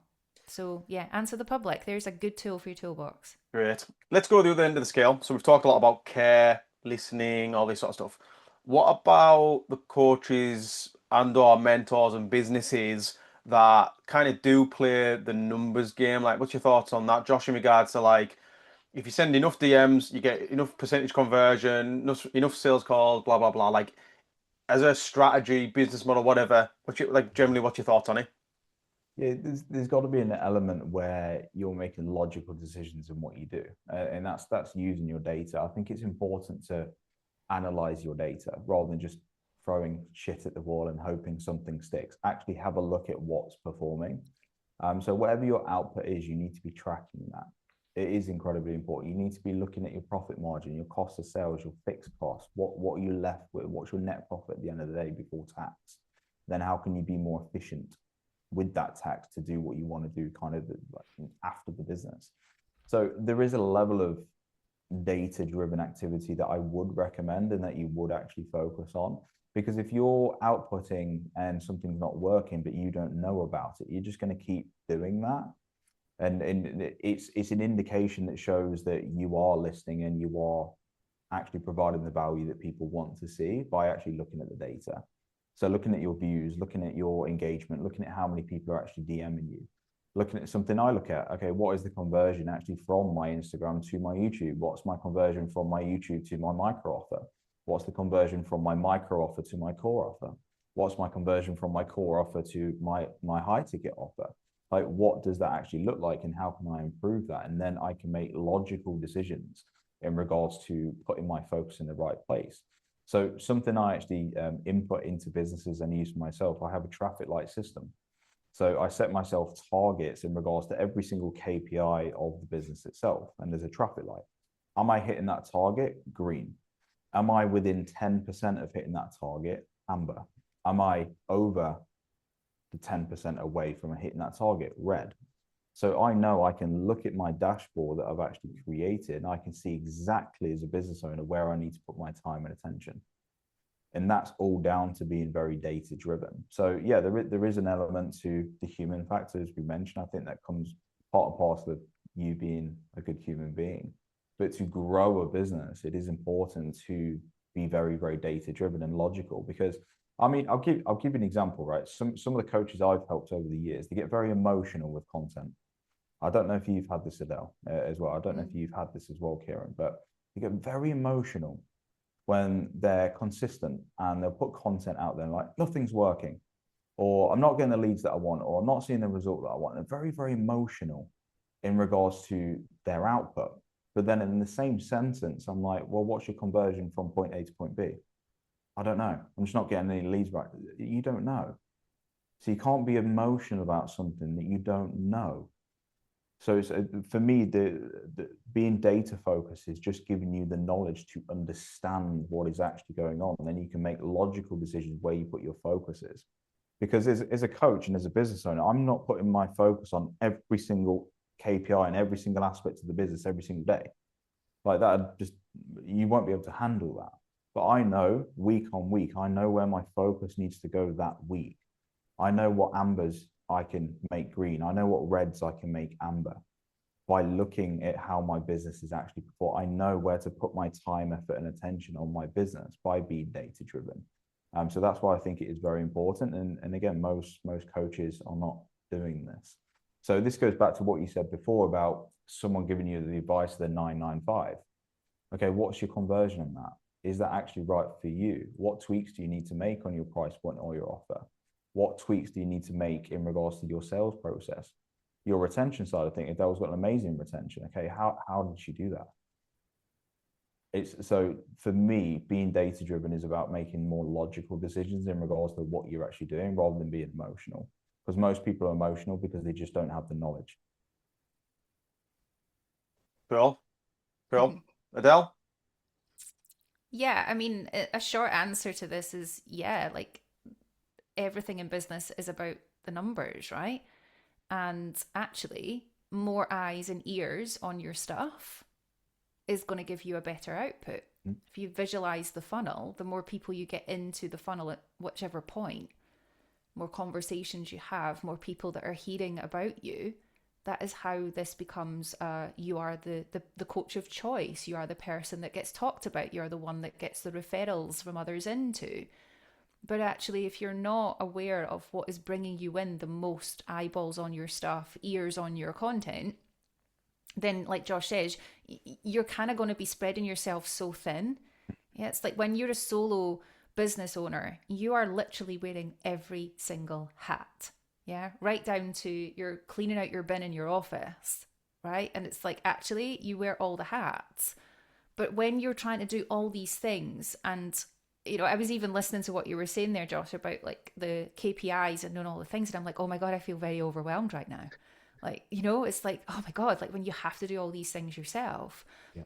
I, taking a pause on this at a moment, I very quickly established where my zone of genius was as a business owner. Okay. I'm really shit at a lot of things in the business. So I outsourced that because I knew I became the single point of failure, the SPOF within the business for that thing.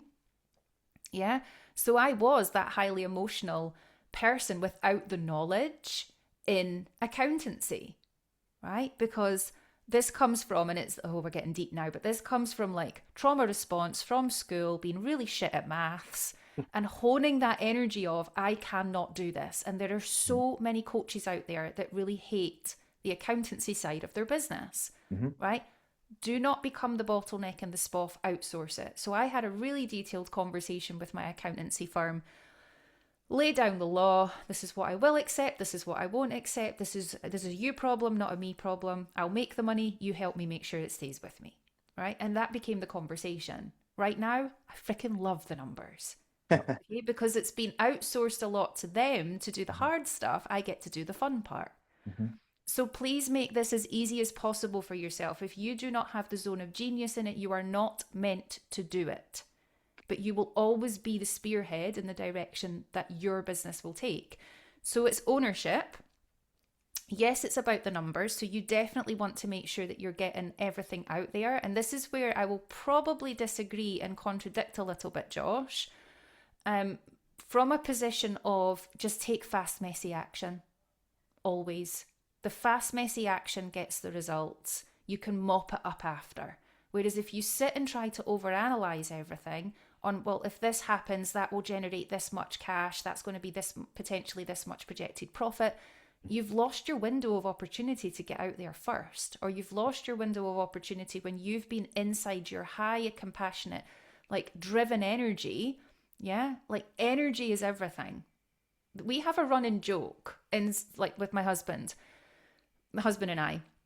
Whenever we go away, every single holiday or trip that we ever have, I will always come back having made a good ton of money because my energy's high. I'm in the sun. I'm a Virgo, so I'm in the water. I'm walking along the beach and I'm voice noting and I'm personally inviting people to come and buy something from me that is aligned, right? My energy's high. They can hear the waves crashing in the background.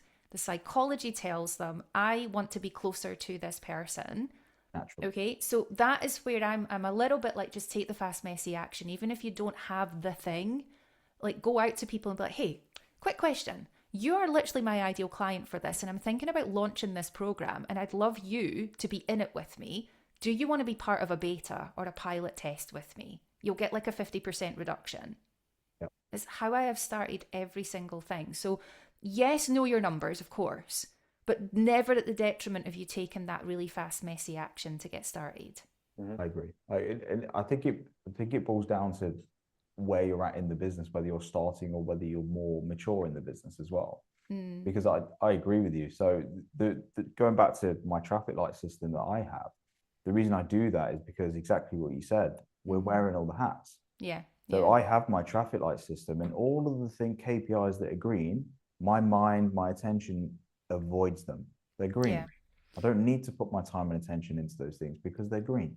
Yeah. So it actually reduces a lot of my overwhelm, a lot of my clients' overwhelm by having that aspect into the KPIs when they are being a lot more dialed in with their numbers. But yeah, I completely agree. If you're over analyzing, you're overthinking and go into theory mode, and then it prevents you from taking any form of action. Yeah. That's a negative effect. Of course it is. Yeah. Even when I'm looking at data, it's 15 minutes. I'm Yeah. not, Oh, I'm not, yeah, I'm not but sat because there you've with my developed lab it. coat on. I'm not Yeah. sat there with my lab coat on thinking, oh, my Microscope. glasses. Oh, I need to analyze this data for the next few hours. Yeah. No, it's like, let's just see what's going on. I need to know Well, what's listen, going on in my whatever business. tickles your pickle, right? If you love to do that, then you go out and you do it, right? It's like if you want to sit and do the data, you do the data. Exactly. It's like that zone of genius, isn't it? It's like Yeah. know what is your zone and outsource what is not in some form Yeah. or fashion. Cool. True. Sticking with this type of theme of kind of getting other people to, well, delegating. There's a few different methods, businesses in the industry where, and I think we're probably all on the same page, where we're very personal, one-to-one, specific to the individual. There's the other side, which is hire setters and closers, like really kind of spam as many people as you can. I call it spam, but there's probably a more technical name for it. Yeah. A coach watching, again, sat listening to you guys do it this way, and then the next episode is going to be someone saying, "Get a setter and closer." Da da da da da da.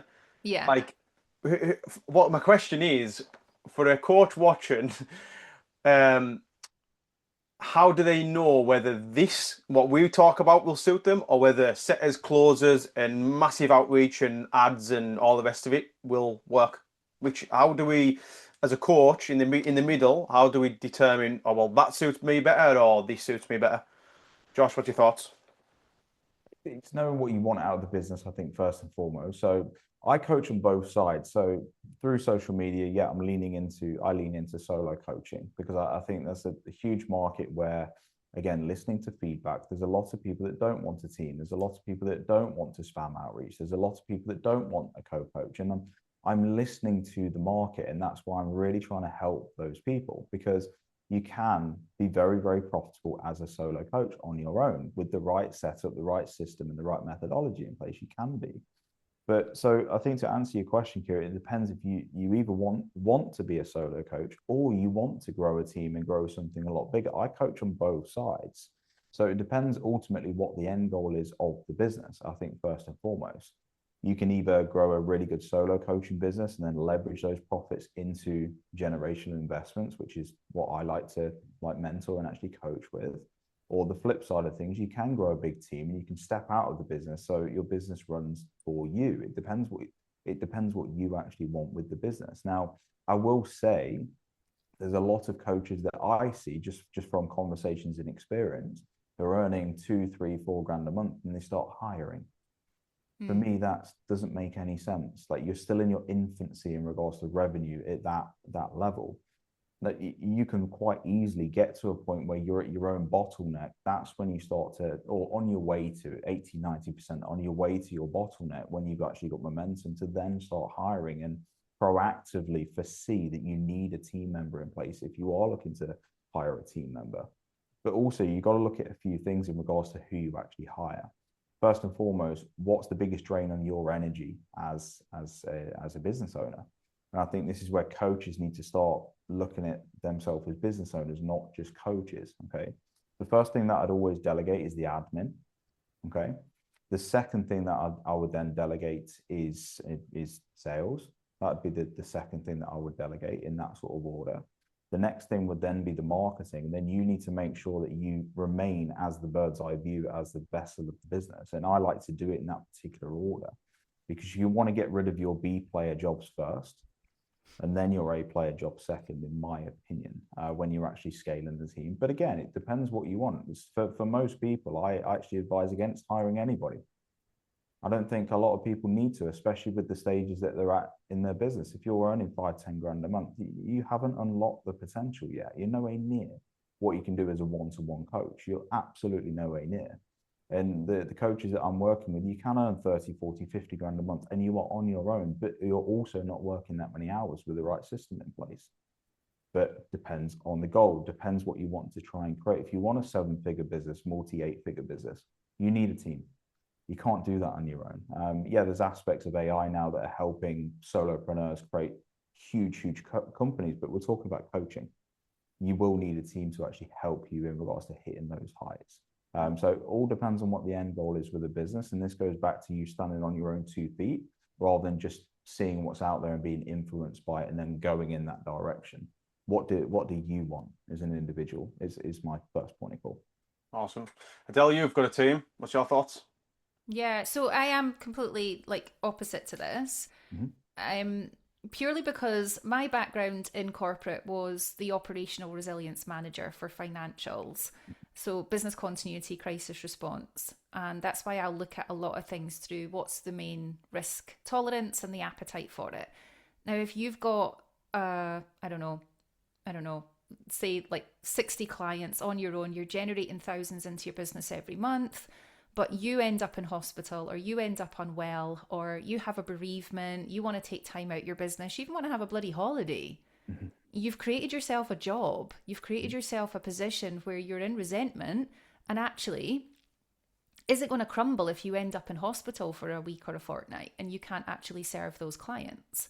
So in my opinion, the sooner you start to build the risk reduction strategy, which is about where you have a co-coach or a support coach in your program, you've got the appetite to then shift those clients into that coach if something happens or you need a holiday, right? You get to have holidays. Otherwise, why would you be doing this, right? Life is for living, but also having the flexibility of that resilience built into what you're doing. So yeah, we do. The first hire that I did was a VA, and Jamila, she's in the Philippines. Bloody love her. She's been with me 7 years.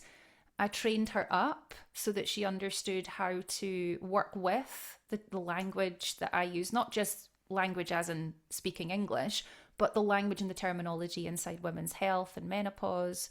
And she's fabulous. So yeah, she helps me to be able to answer questions, and we're very honest and clear about it. So when they are individuals are messaging the team, they'll know if they're speaking to her or they'll know if they're speaking directly to me.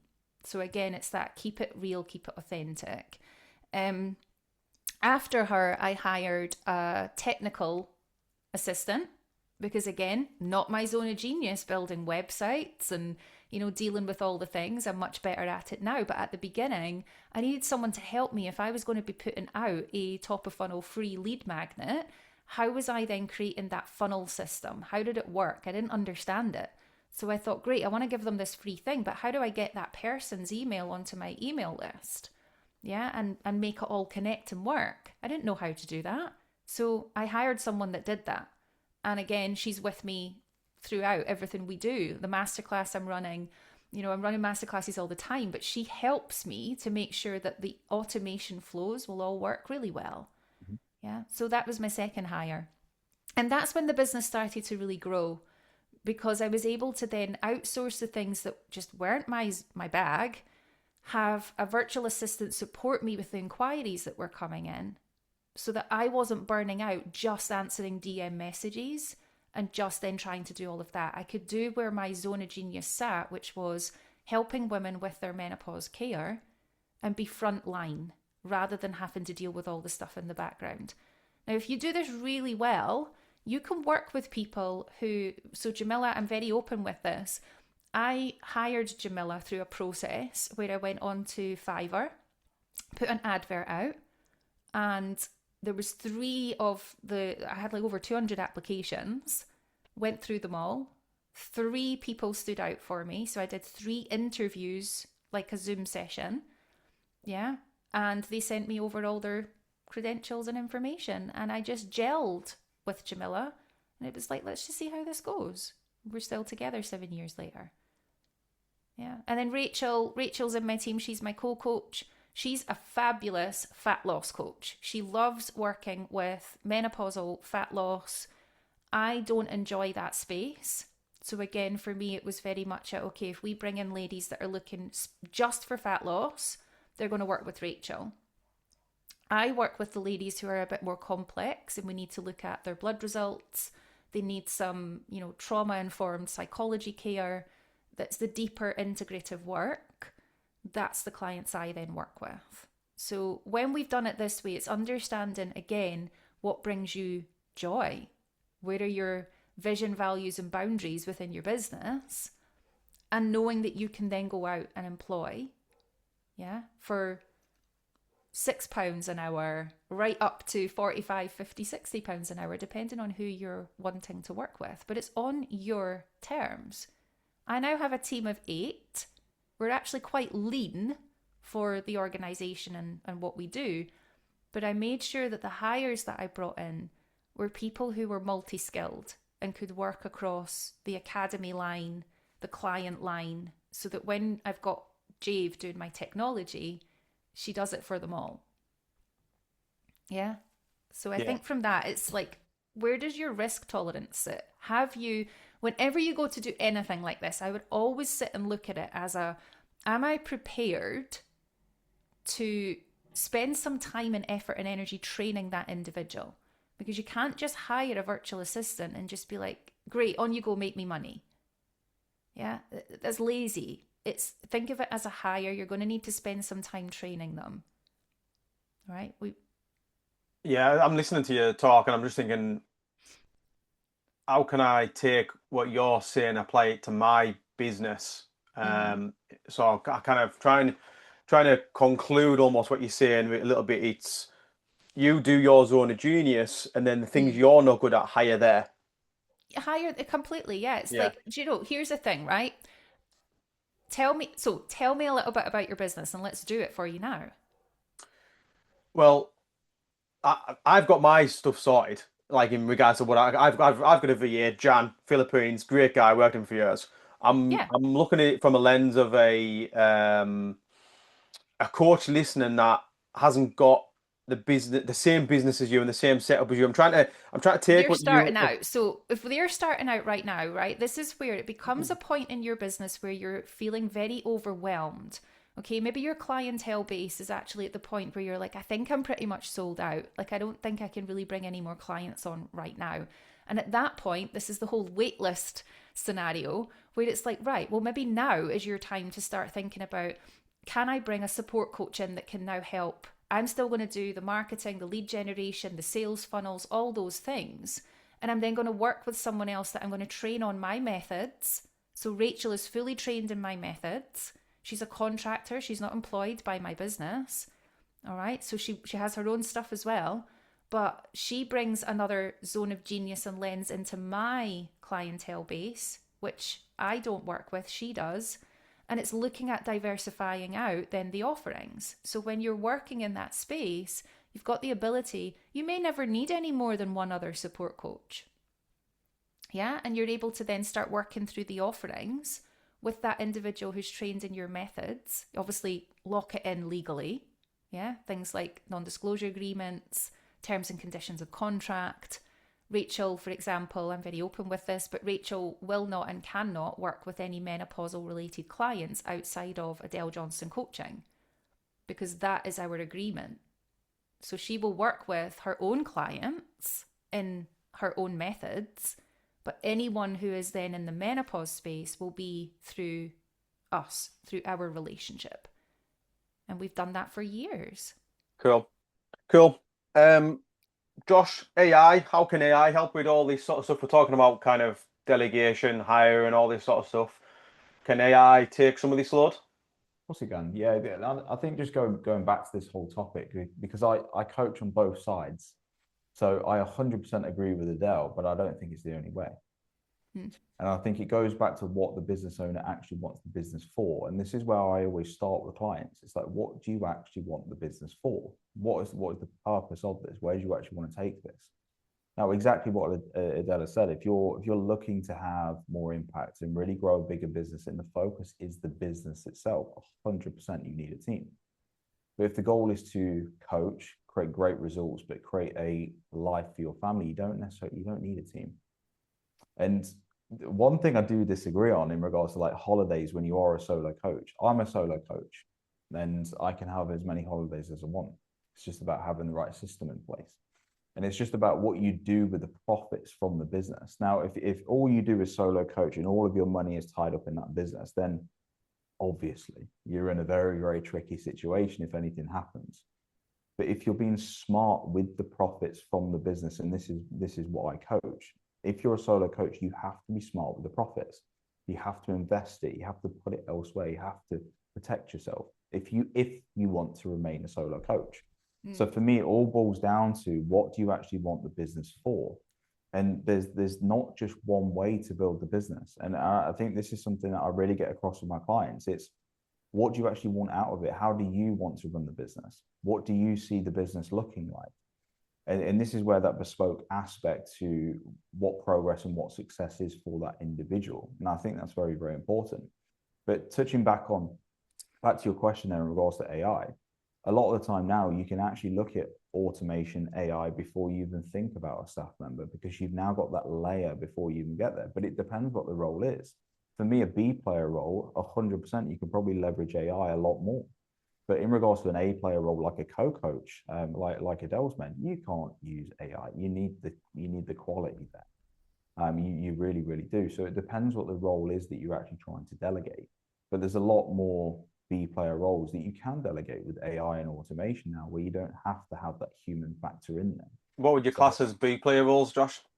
Admin, responding to emails, messages, ideas, doing mainly admin tasks is definitely something that you can replace with AI now, 100%. You don't need a human for that. But anything in a senior level A player, I'm still against AI personally. I've just not seen it work as well. You still need that human factor there to deliver the quality. You still need it there.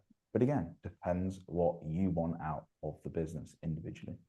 Can I ask you in a way that, let's say, for example, you've got inside the business, how can AI help with that? Maybe whether it be delivery or running the business, but then outside the business in regards to whether it's marketing or generating new leads or whatever, like how can AI play in both them sides? Yeah. So in the business, so this is the way that I actually run things. So going back to those layers of delivering education, okay? So you've got your teaching layer, coaching layer, mentoring layer, okay? So my teaching layer is completely automated, the whole thing, from the moment someone joins to the moment they get to the end of the program. Because it's a teaching layer, it's a program, there's a structure there, it's completely automated from point A to point B, okay? The coaching layer, then, I have a very specific system where it's completely unlocked anytime support. Whereas most people think, well, you're just handcuffed to the business then. Whereas in actual fact, you're not. Because when people actually want to utilize my support as a coach, they utilize it with intent. It's not a chit chat. It's not a limited thing. You've got me and you've got me anytime you want me. In actual fact, I only work 20 hours a week in regards to coaching my clients. And I've got 100 clients. Whereas most people can't do that because they hit 40, 50 clients and they're at a ceiling. But it's all down to the system that you actually have in place. So you need that structural layer to your program, to your service delivery. Your coaching aspects, then you need to be available for your clients, which is very hands-on, very one-to-one. The mentoring aspect then is mentoring means you're passing down experience in education from your own experience. That's what mentorship is. Coaching is you're helping that individual get the best out of them for what they want, which is very, very important. Teaching is delivering one piece of information in one way to the masses. That's the difference in regards to the levels of education. I like to use all three to get the best experience across to that individual. And then you also have layers of education in regards to how they actually learn. Do they learn through conversation? Are they visual? Do they listen to audio? Are they better reading? So I like to include all aspects of actually delivering that when I'm teaching. So any client that actually comes through, they get the best service and it's tailored to them. And that's what gets the best result because I've catered for everything. And I think that's really, really important. So to answer your question in regards to AI and automation, teaching, yes. Everything above that, no, don't do it. Cool. Adele, final question of this round. AI, yeah, I mean, I'll be completely honest with you. We don't run any AI agents. We have been in discussions around building out some bespoke AIs so that we can support students. Use it for things like copy, use it for things like idea generation. Sometimes he's my therapist. Mine's is a male, right? Sometimes I'm in there going, I'm having a mental breakdown, I need you to help me, right? It's like, actually I use it for multiple different things, but never for client facing activities, because the level of support that we give in the company, that I give to my clients, is very much on, think of it like doctor-patient confidentiality, right? The types of discussions and support that I'm giving a lot of my clients inside my one-to-one is when I'm working with them as a menopause coach. Yeah, and I'm trying to answer this more as a B2C so that it benefits the listener rather than continuously give them B2B. When I'm working with students, for example, they may send me over ideas, right? And then they'll have worked with AI to generate them. And I pick out so many flaws in how the AI has generated. And I'm like, it's great. It's like when I got in trouble at uni, right? In a business class, and my lecturer was given a lecture on entrepreneurship, talking about how this, and this would work. And I remember calling him out, not deliberately, but calling him out in the class to ask, yes, in theory that works, but in practice it never can, because, right, I got massive trouble after the class about calling him out in front of everyone. But it's the whole thing around, sometimes we get stuck inside the whole concept of, in theory, this will work. You are never going to know until you try something. And you've got to be prepared that you're going to fail. Yeah, it's like a toddler learning to walk. Yeah, Josh, you're going to have this happen. Right? And you're going to see so many stumbles, falls, heads hurt, cries, all the things. But eventually we learn to walk, and then we learn to run, and then we learn to jump. So it's the same in business. If you're too frightened to fail, you're never going to succeed. But never feel that because AI is that instant, like going to churn stuff out for you, that you now need to go and integrate it. I would say it's a bit of like future suicide if you don't at least work with a AI platform. It's fast. You can stick an idea of a really shittily written email into it and it will come out and it's all there, right? You can train it. I've trained it. I hate it when it uses things like no fluff. Yeah, and the big long like the dashes that it uses. It's like, don't do that. Don't use no fluff. Don't, it's like, yes, we will use it for writing copy. My team will use it to write my Sunday emails that go out, and then send it to me to put my Adeleisms all over it, because I'm like, I don't like how it says that. Yeah. I want to change that. So use it to your advantage to collapse time, to save your energy, right? And then not work as many hours, because you're not meant to. Life is for living, and your life currency is not guaranteed. Cool. Awesome. Right, let's take a quick 5-minute break. I'll pause the recording and we'll jump back in. Can you believe we're only starting round 3 and we're 2 hours in? So the next round 3, 4, and 5, we're gonna have to bang them out. Yeah, because I need to leave mine, so I've got a. What time do you need to leave, Adele? I need to be leaving here around 2:00 latest. Oh yeah, that's fine. Yeah, well, I was planning. We'll be well before that. That's all right. Yeah.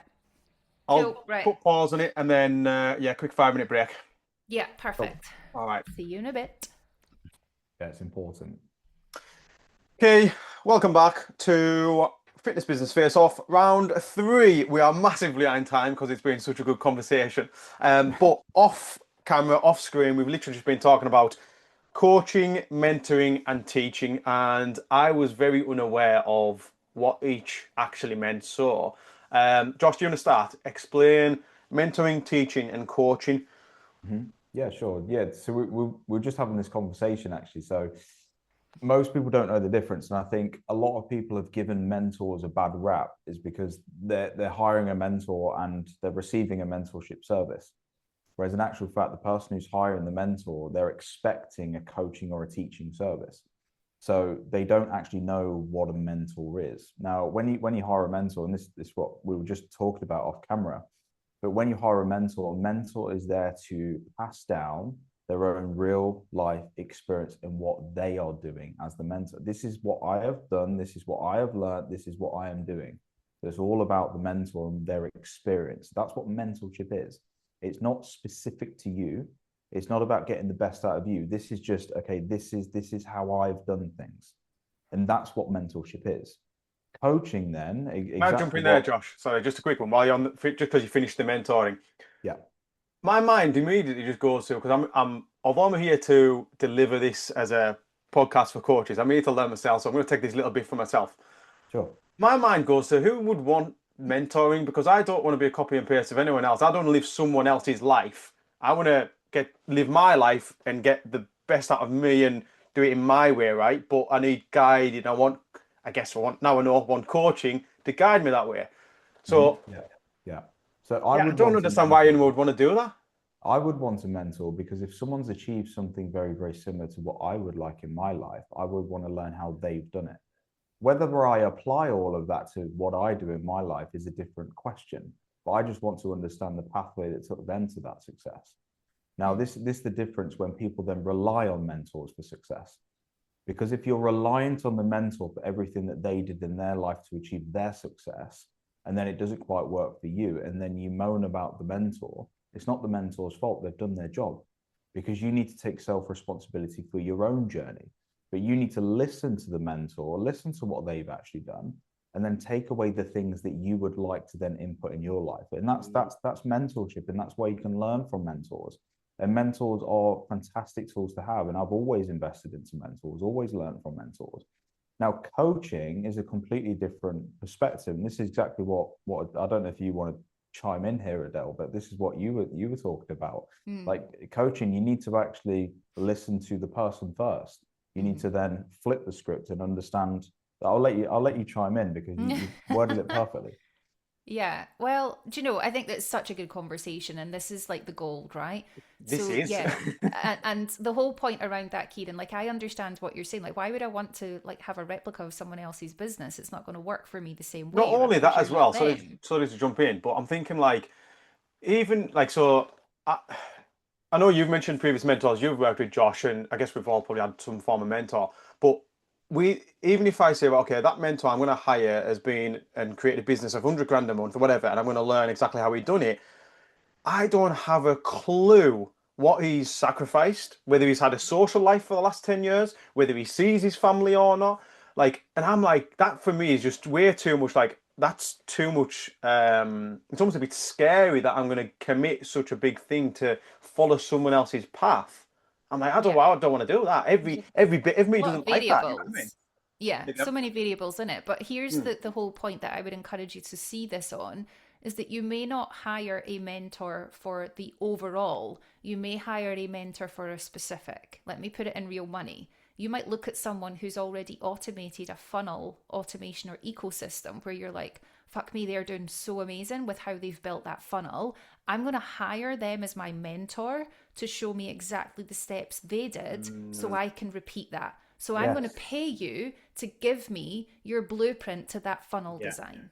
Yes. That is where mentorship is like gold standard, where they've achieved something that you know you have a gap on in your business, that you can then pay them to be like, right, give me access to your IP or give me access to your method, your framework, and let me replicate what you've done. Because a mentor should be able to help you replicate a form of something.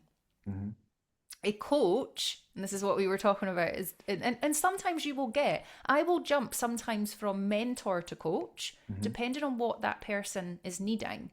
But a coach will sit in front of the person, the PT or the coach or the business owner, and speak to them around things like, what is your vision, what is your values aligned, where are we setting your boundaries, what is the strategic view for you for the next 6 months, 12 months, 5 years? Where do you want to go? Do you want to exit the business? Does this have to, do you want to build this to a point where you're actually bringing it up for EBITDA to put it through sale? Or do you want to just, I'm quite happy just making a few £100 here or there as a sideline for me. Thank you very much. Like, nothing's right nor wrong, but it's like, where's your vision for where you want to take this? And let's reverse engineer that. So we build it in accordance with your vision, your values, and what you actually want.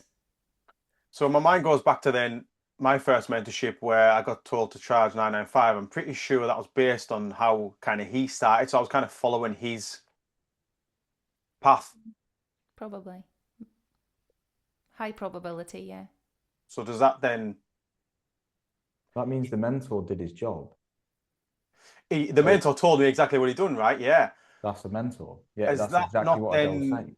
Has that not then not failed me, but it didn't fit to everyone, especially because I was like brand new on this coaching scene and online, and my coaching was terrible, and there was 100 other people doing exactly the same thing. How does Yeah. that fit? How does that work? How is that right? I think to finish answering this, let's just finish with teaching as well, because Yeah. there's three layers to this. Then teaching is what we all know at school. There's one way to deliver a piece of information to a large group of people. It's not specific whatsoever. It's just one way, taught in one way. It's just that the information is just out there. Then you, as the pupil or the student, you can either take that information and do what you want with it. It'll either be helpful or it won't be, or what the information is just up in the air for you. And that's teaching. So there's those three layers. Okay. Now, I think the reason the mentorship industry has had such a bad rap, especially over the last few years, is because the customer doesn't know the difference, and they don't know what a mentor is. They don't know what a coach is. They don't know what a teacher is. That's one side of the fence. Also, there's a lot of mentors out there that don't know what mentorship is, who are advertising mentorship, but then delivering a teaching service. For example, mentors who advertise mentorship, but then you sign up to a members portal. That is teaching. So that means you're being missold a mentorship. Okay. So there's a few variables here, and I think you need to be very, very clear in regards to the definition of the three. And this is why with what I do, I deliver all three. I deliver a mentorship service, a coaching service, and a teaching service in one. And that's where I know my value, because I know the difference. There are a lot of people you'll be interviewing, Kieran, and putting on this podcast. They haven't got a Scooby-Doo. They don't know themselves what they're actually delivering. They don't know. Okay. Now, I didn't watch the full episode that you did before, but there will be a lot of people that you interview that won't know the difference. And they'll be advertising one thing, delivering something else, or giving promises to their customers, but they can't fulfill that promise because of what they're delivering. Now, if you're a mentor, you can't promise a specific result, because a mentor is just passing, this is just what I've done. This is how I achieved X. This is how I achieved Y. This is what I did. And it's going to be very variable results if 100 people follow that path, right? 100%. And this is where the client has to take self-responsibility and take ownership and be like, do you know what? This is still my business. I'm learning from this mentor, but this is my journey. I'm going to take from that mentor what I want to take, but I'm not going to take all of it, because that was the mentor's journey. But I'm going to learn a hell of a fucking lot from that journey. This is so good. This is so good.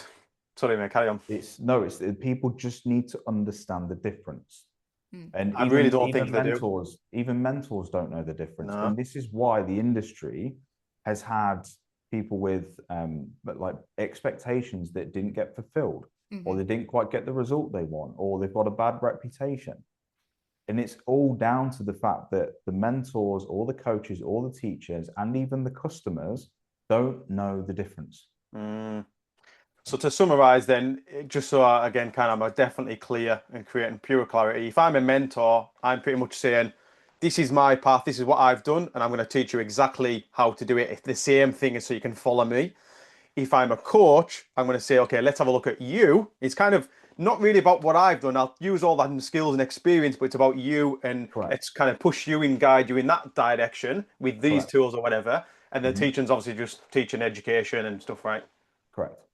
And the whole thing with the coaching side of it is that, like, you're right. It's not that individual will they will have a network as well, right? So it's about, actually, I know someone that can help you with that, or actually this resource will be helpful for you for this thing.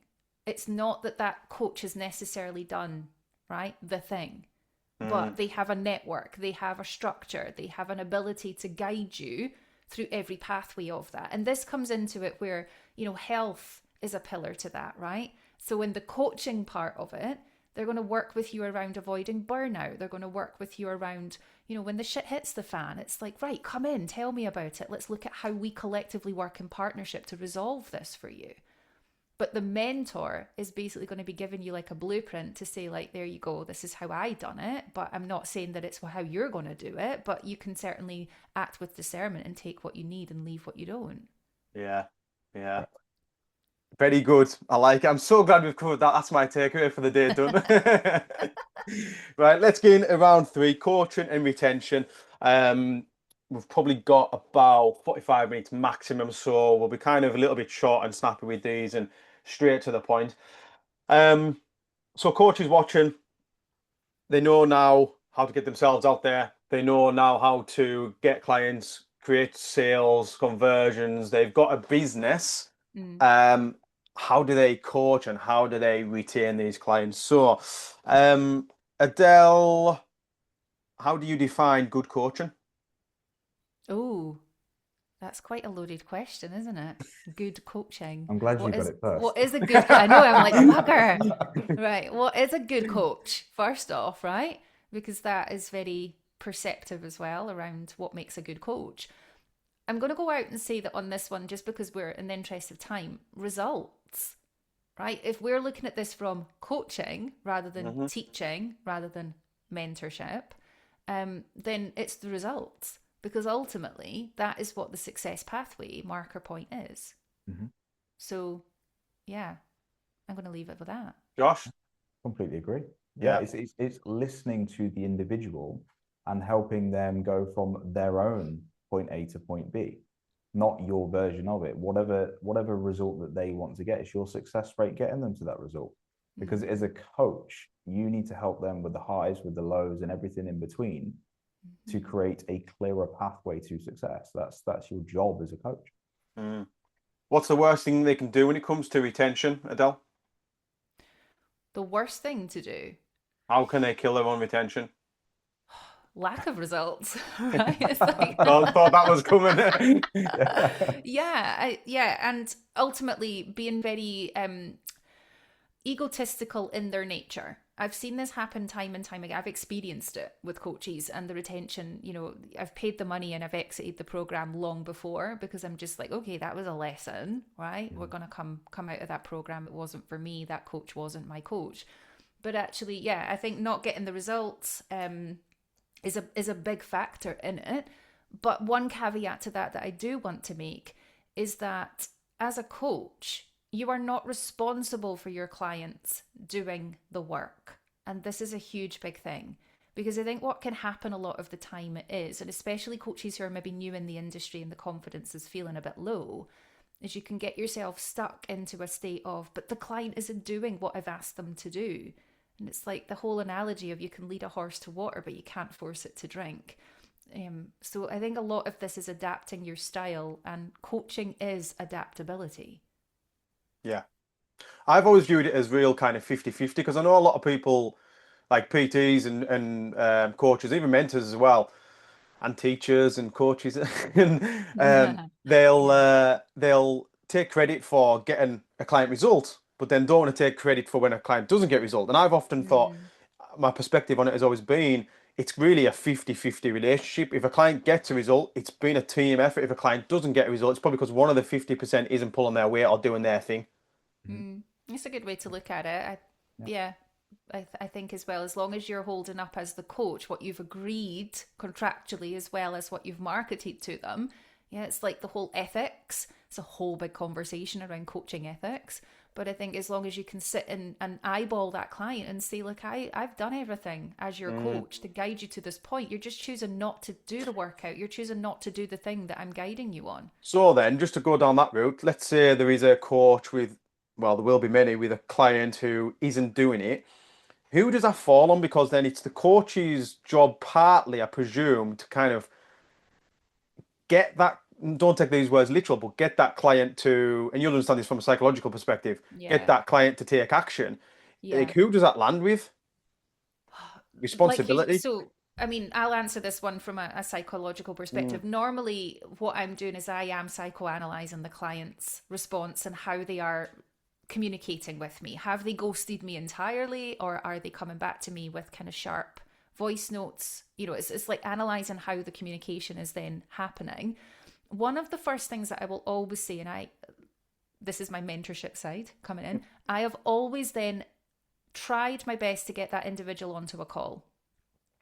Okay, if we can then get them onto a call and have a conversation, then we're able to work as human to human in that connection. Okay, and I can then coach them, actively coach them, meet them where they are, and find out what is happening. And 9 times out of 10, the reason that the client will either ghost or go AWOL is because they are having rejection sensitivity in it. They have felt that they have failed. They haven't been good enough because they've not managed to tick all the boxes that you've outlined for them that they've needed to do to be successful. Especially in the women's health and menopause space, okay, and speaking at it from that perspective, if we add too much into the mix for them, the client will naturally feel like they've failed when they don't tick all of those boxes. So it's reverting it back into like the one thing, right? That's a tool, right? It's like, what one thing can we look at together and agree together? You're in charge, always in control, but working and coaching, actively coaching. And that is where a lot of coaches in this space will actually stumble. So then is it more responsibility landing and being left with the coach to get the client to take action because they're unable, if they can't, to think you get can that never mental. make someone. You can't Yeah, make yeah, I them know. take Yeah, yeah. action, but you can certainly do the whole, professionalism, but also human to human invitation of, can we have a connection? Can we have a call? It doesn't have to be on Zoom if they don't want to face you. It could just be a good old fashioned phone call, right? Or voice note each other back and forward if they don't want to talk to you real time. But I've honestly, and this is where, as a coach, as a mentor, as an educator, I've never had anyone completely ghost that hasn't then jumped on some form of call or at least a WhatsApp back and forward. And it's normally because they faced something in their personal life that's just tipped them over the tolerance level, right? And then it's like, great, let's just strip everything back then. And you giving them permission to slow down is all they ever need in those moments. Yeah, I found that with coaching. All I do now is tell my clients to live life and have fun and take time for themselves. And you know what I mean? I actually don't talk about nutrition and training too much anymore. It's often that side of things. Yeah, not when they're Slow in down, yeah. overwhelm, right? It's the worst thing that we can do. It's almost like, how can we give them permission? Because believe it or not, humans need permission from other humans to do things, even rest Which and is take crazy, isn't it? self-cares. Yeah. So there's the basics of coaching, right? This is a learned skill. Yeah. Josh, what's your thoughts, mate? Yeah, it's I look at it as a scale as well. It's you need to learn when to push and you need to learn when to pull. So yeah, you've got that 50-50 that you mentioned there, Kieran, but I will never go 100% in their direction, exactly what Adele was saying, that they've still got to do the work. It's still their journey, but I don't mind going to 70% when I need to, but also I don't mind pulling back. So I've had certain circumstances where I know that my client needs to start thinking on their own 2 feet a little bit more. So instead of me answering questions, I ask questions back to get them to do the right level of thinking. So it's learning when to push and learning when to pull, but I'll never go over 70-30 either way. And even with my support system, I have the same setup. So it's completely up to you which level of support you want from me or access from me. Do you want a WhatsApp conversation? Do you want a 15-minute phone call? Do you want a Zoom call? Or do you want to come and spend some time with me at my home? It's what level of access do you feel like you need? And I'll obviously recommend that as well with that push and pull aspect. But it's a partnership. It's a partnership, and I think you'll find a lot of coaches who are, this is my way of doing things, and this is, you need to just follow the program, and they don't have that connection. It's very militant, very drill sergeant. They tend to not make the best coaches. There needs to be a little bit of push and pull to get the best out of the client, in my opinion. Definitely. I was giggling to myself there as you were talking because there's definitely times I've said to my clients, if I could lift the weights for you, I really would.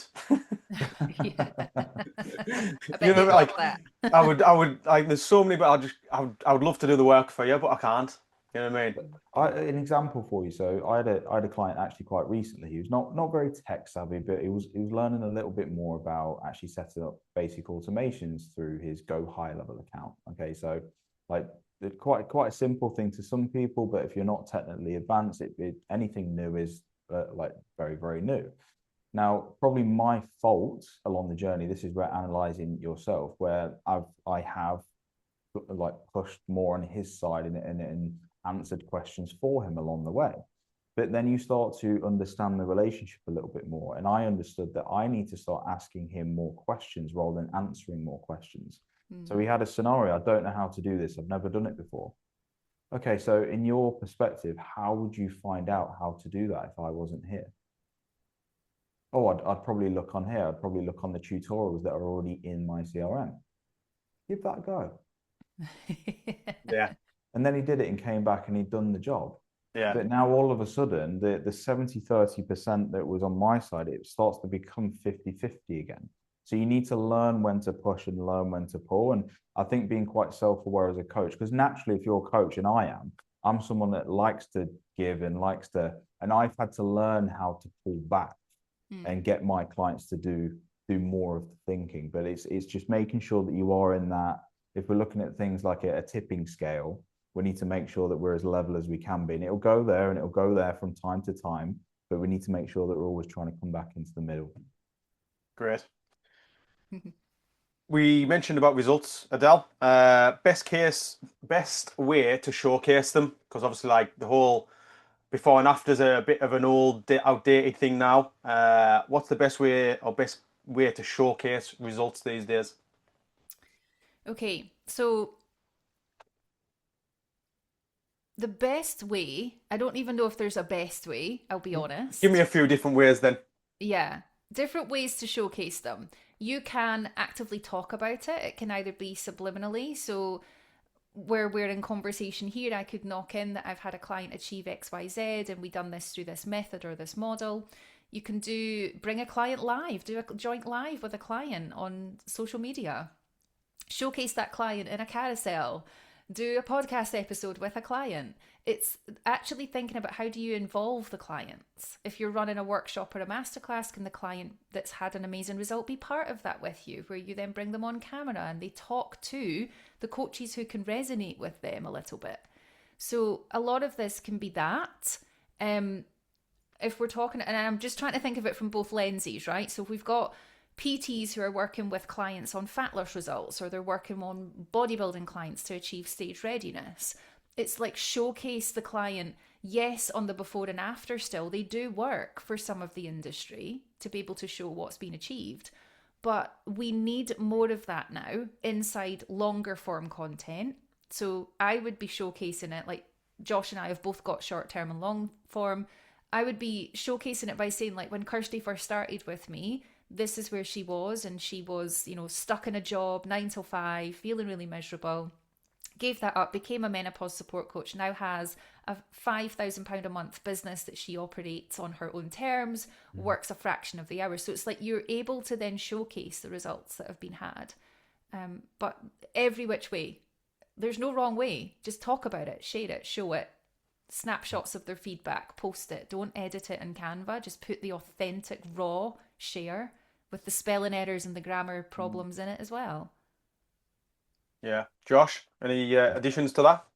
Yeah, so this snippet or storytelling. I mean, snippet results are great for short form. They're great to grab attention, but again, there needs to be that deeper connection to the result, in my opinion. So that's where story sharing is very, very important with your long form. And I've always used Philip Hum's method, his book called Story Selling. It's a fantastic method where you break things down into context, challenge, response, and then result. And I think it's a great way to showcase a story. So if you take those snippet results that you've actually got and then turn it into stories as well, you're hitting both best of both worlds, really.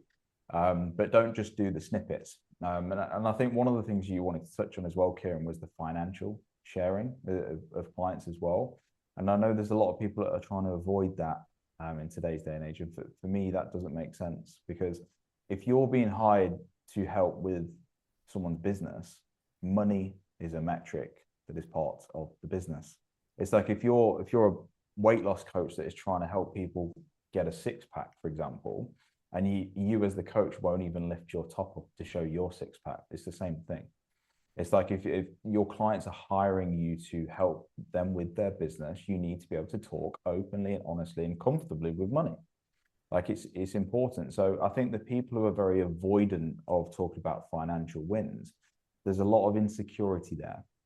And also there needs to be that conversation between you and the client. Like, are you okay with me sharing this financial win? If it's a no, of course, don't share it.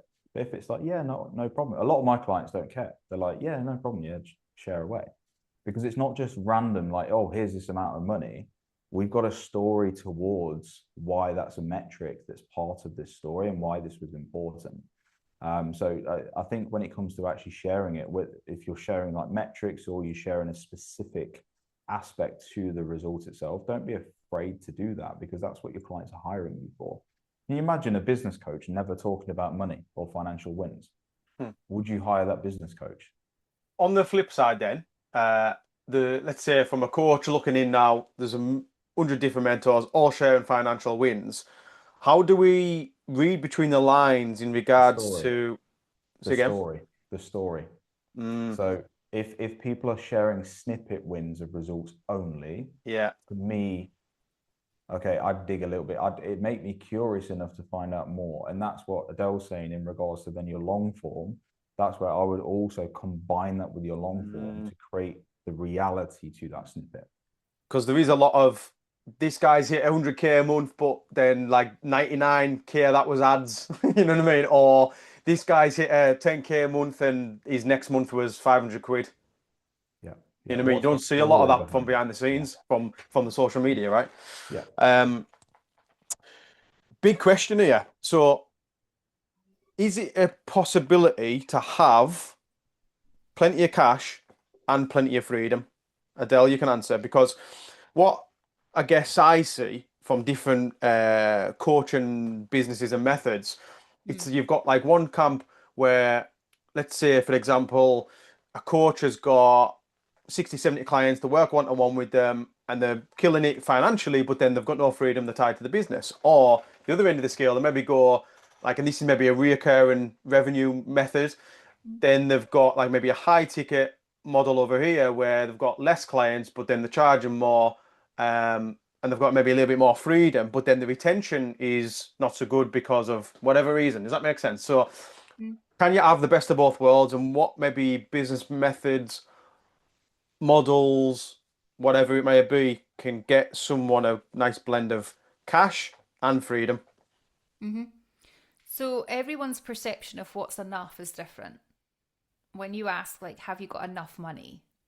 What does enough look like, right? So when we put a figure on that, what's enough to give you the freedom, the location freedom, the time freedom, the financial freedom, and what does that look like for you?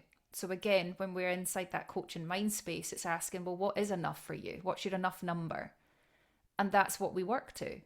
Because someone, when we ask the question around, is it possible to have freedom and, what's better, freedom or money? Both. You can have both. You need the money to have the freedom, right? To be able to tap the Apple Pay. I'm an iOS user. So tap the Apple Pay at checkout and not have to check your bank before you pay for something, right? That's freedom. To book a flight away because you're like, oh, this weather's miserable, let's just head off, right? And the next day you're taking off and heading away to a nice country. I literally done that 2 weeks ago. Right. That's freedom. And it's what we talked about. Felt very freeing, yeah. Completely, if that's what you like. So this is all around the perception around what you truly want and what is enough for you. Because for some people, enough is making $3,000 a month because they can quit their 9 to 5 and still pay their mortgage. And to them, that's freedom. And for others, it's I want to grow like proper generational wealth for my kids and be that first G1 in the family, right? That then gets to go on and create that wealth forevermore. So this one is very much around, it's going to be individualized to the person, so long as it's always your enough number, not someone else's or not the perception of society. I like it. Josh, how do you get both freedom and cash? Yeah, spot on. It's all down to what you want. And this goes back to when I was talking about whether you grow a team or you stay solo. It's the same conversation. It's what do you want? It's the ability to stand on your own 2 feet. And to be honest, you can live a I pay myself £4,000 a month. That's all I live. I'm a very, very simple guy, and I am completely free. I earn a lot more than that, but that's all I pay myself. And I don't need any more than that. But I think it's because though, in my journey, I was in Spain for a few years and had all the freedom in the world, all the money in the world, and had the cars, had the watches, had the dinner, had the life, and I've had all of that. So I got sucked into the influence, and this is why I'm very, very strong on stand on your own 2 feet, because I've been on the other side of it, where I thought success was a certain thing, or I thought achieving my goals was at the top of someone else's mountain, and it took me a long time to stand on my own 2 feet and think, no, this is who I am. This is what I want. This is what we want as a family. And it took me a long time to do that. So I understand when people do get sucked in because of the journey I went through. But Adele's right. Success is specific to you, and you can have money and freedom. Of course you can, because you design your life. You're in full control. And the people that think, oh, I'm stuck in this situation, you're not stuck. There's a way out. There always is. If you're in a 9-to-5 job, cool. Work a few hours in the evening then and get yourself out of it if you really don't want it. Like, there is always a way to achieve the goals that you actually, no matter what situation that you're in right now. And this is coming from someone who started his career on £3 an hour. There's always a way. Always a way. And I think people just need to understand that. They need to really let that sink in. And I think a lot of it comes down to just ownership and self-awareness. Yeah. But I know throughout my career when I can do better. I can improve in certain areas. And I'm very, very self-aware with my weaknesses and my strengths. I'm very, very self-aware. And I think if people just start there, they can improve on the aspects of their life that they really, really want. But yeah, to go back to your question, of course it's accessible. Of course, anything is.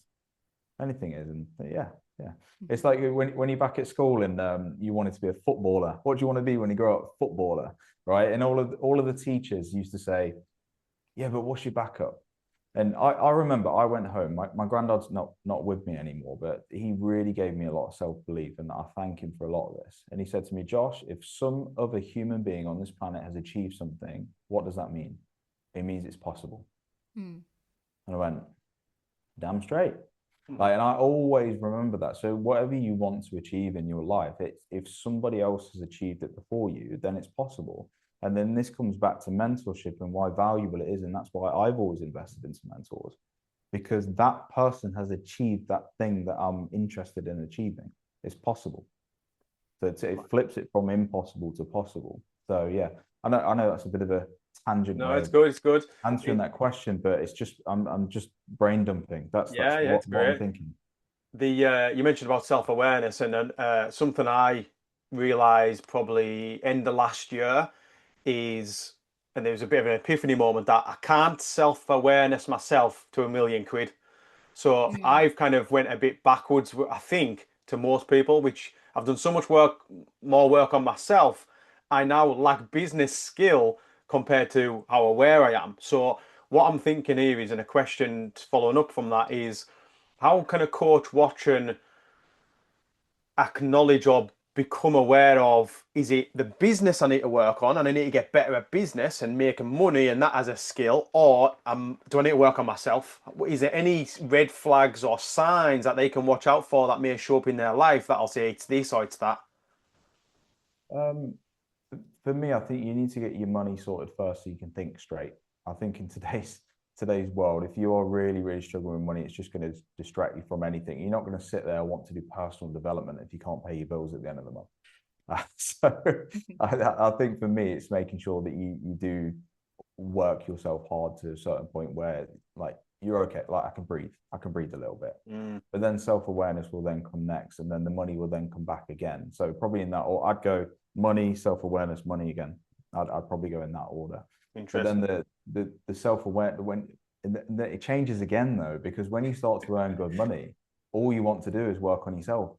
So it probably goes, it probably does flip from side to side, in my opinion.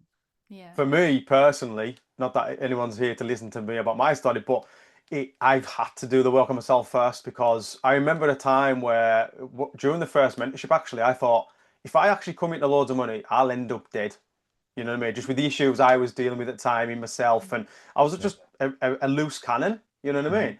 And I Yeah. just thought, and I actually thought to myself, if I come into a lot of money, it's not going to be good for me. And I was actually Hmm. stuck between a fear of failure and a fear of success, and it was Mm. like I was like, if I don't want to fail, so I'll graft and graft and graft and work, and then I'd self-sabotage because I had this fear of if I make this work, it's not going to be good.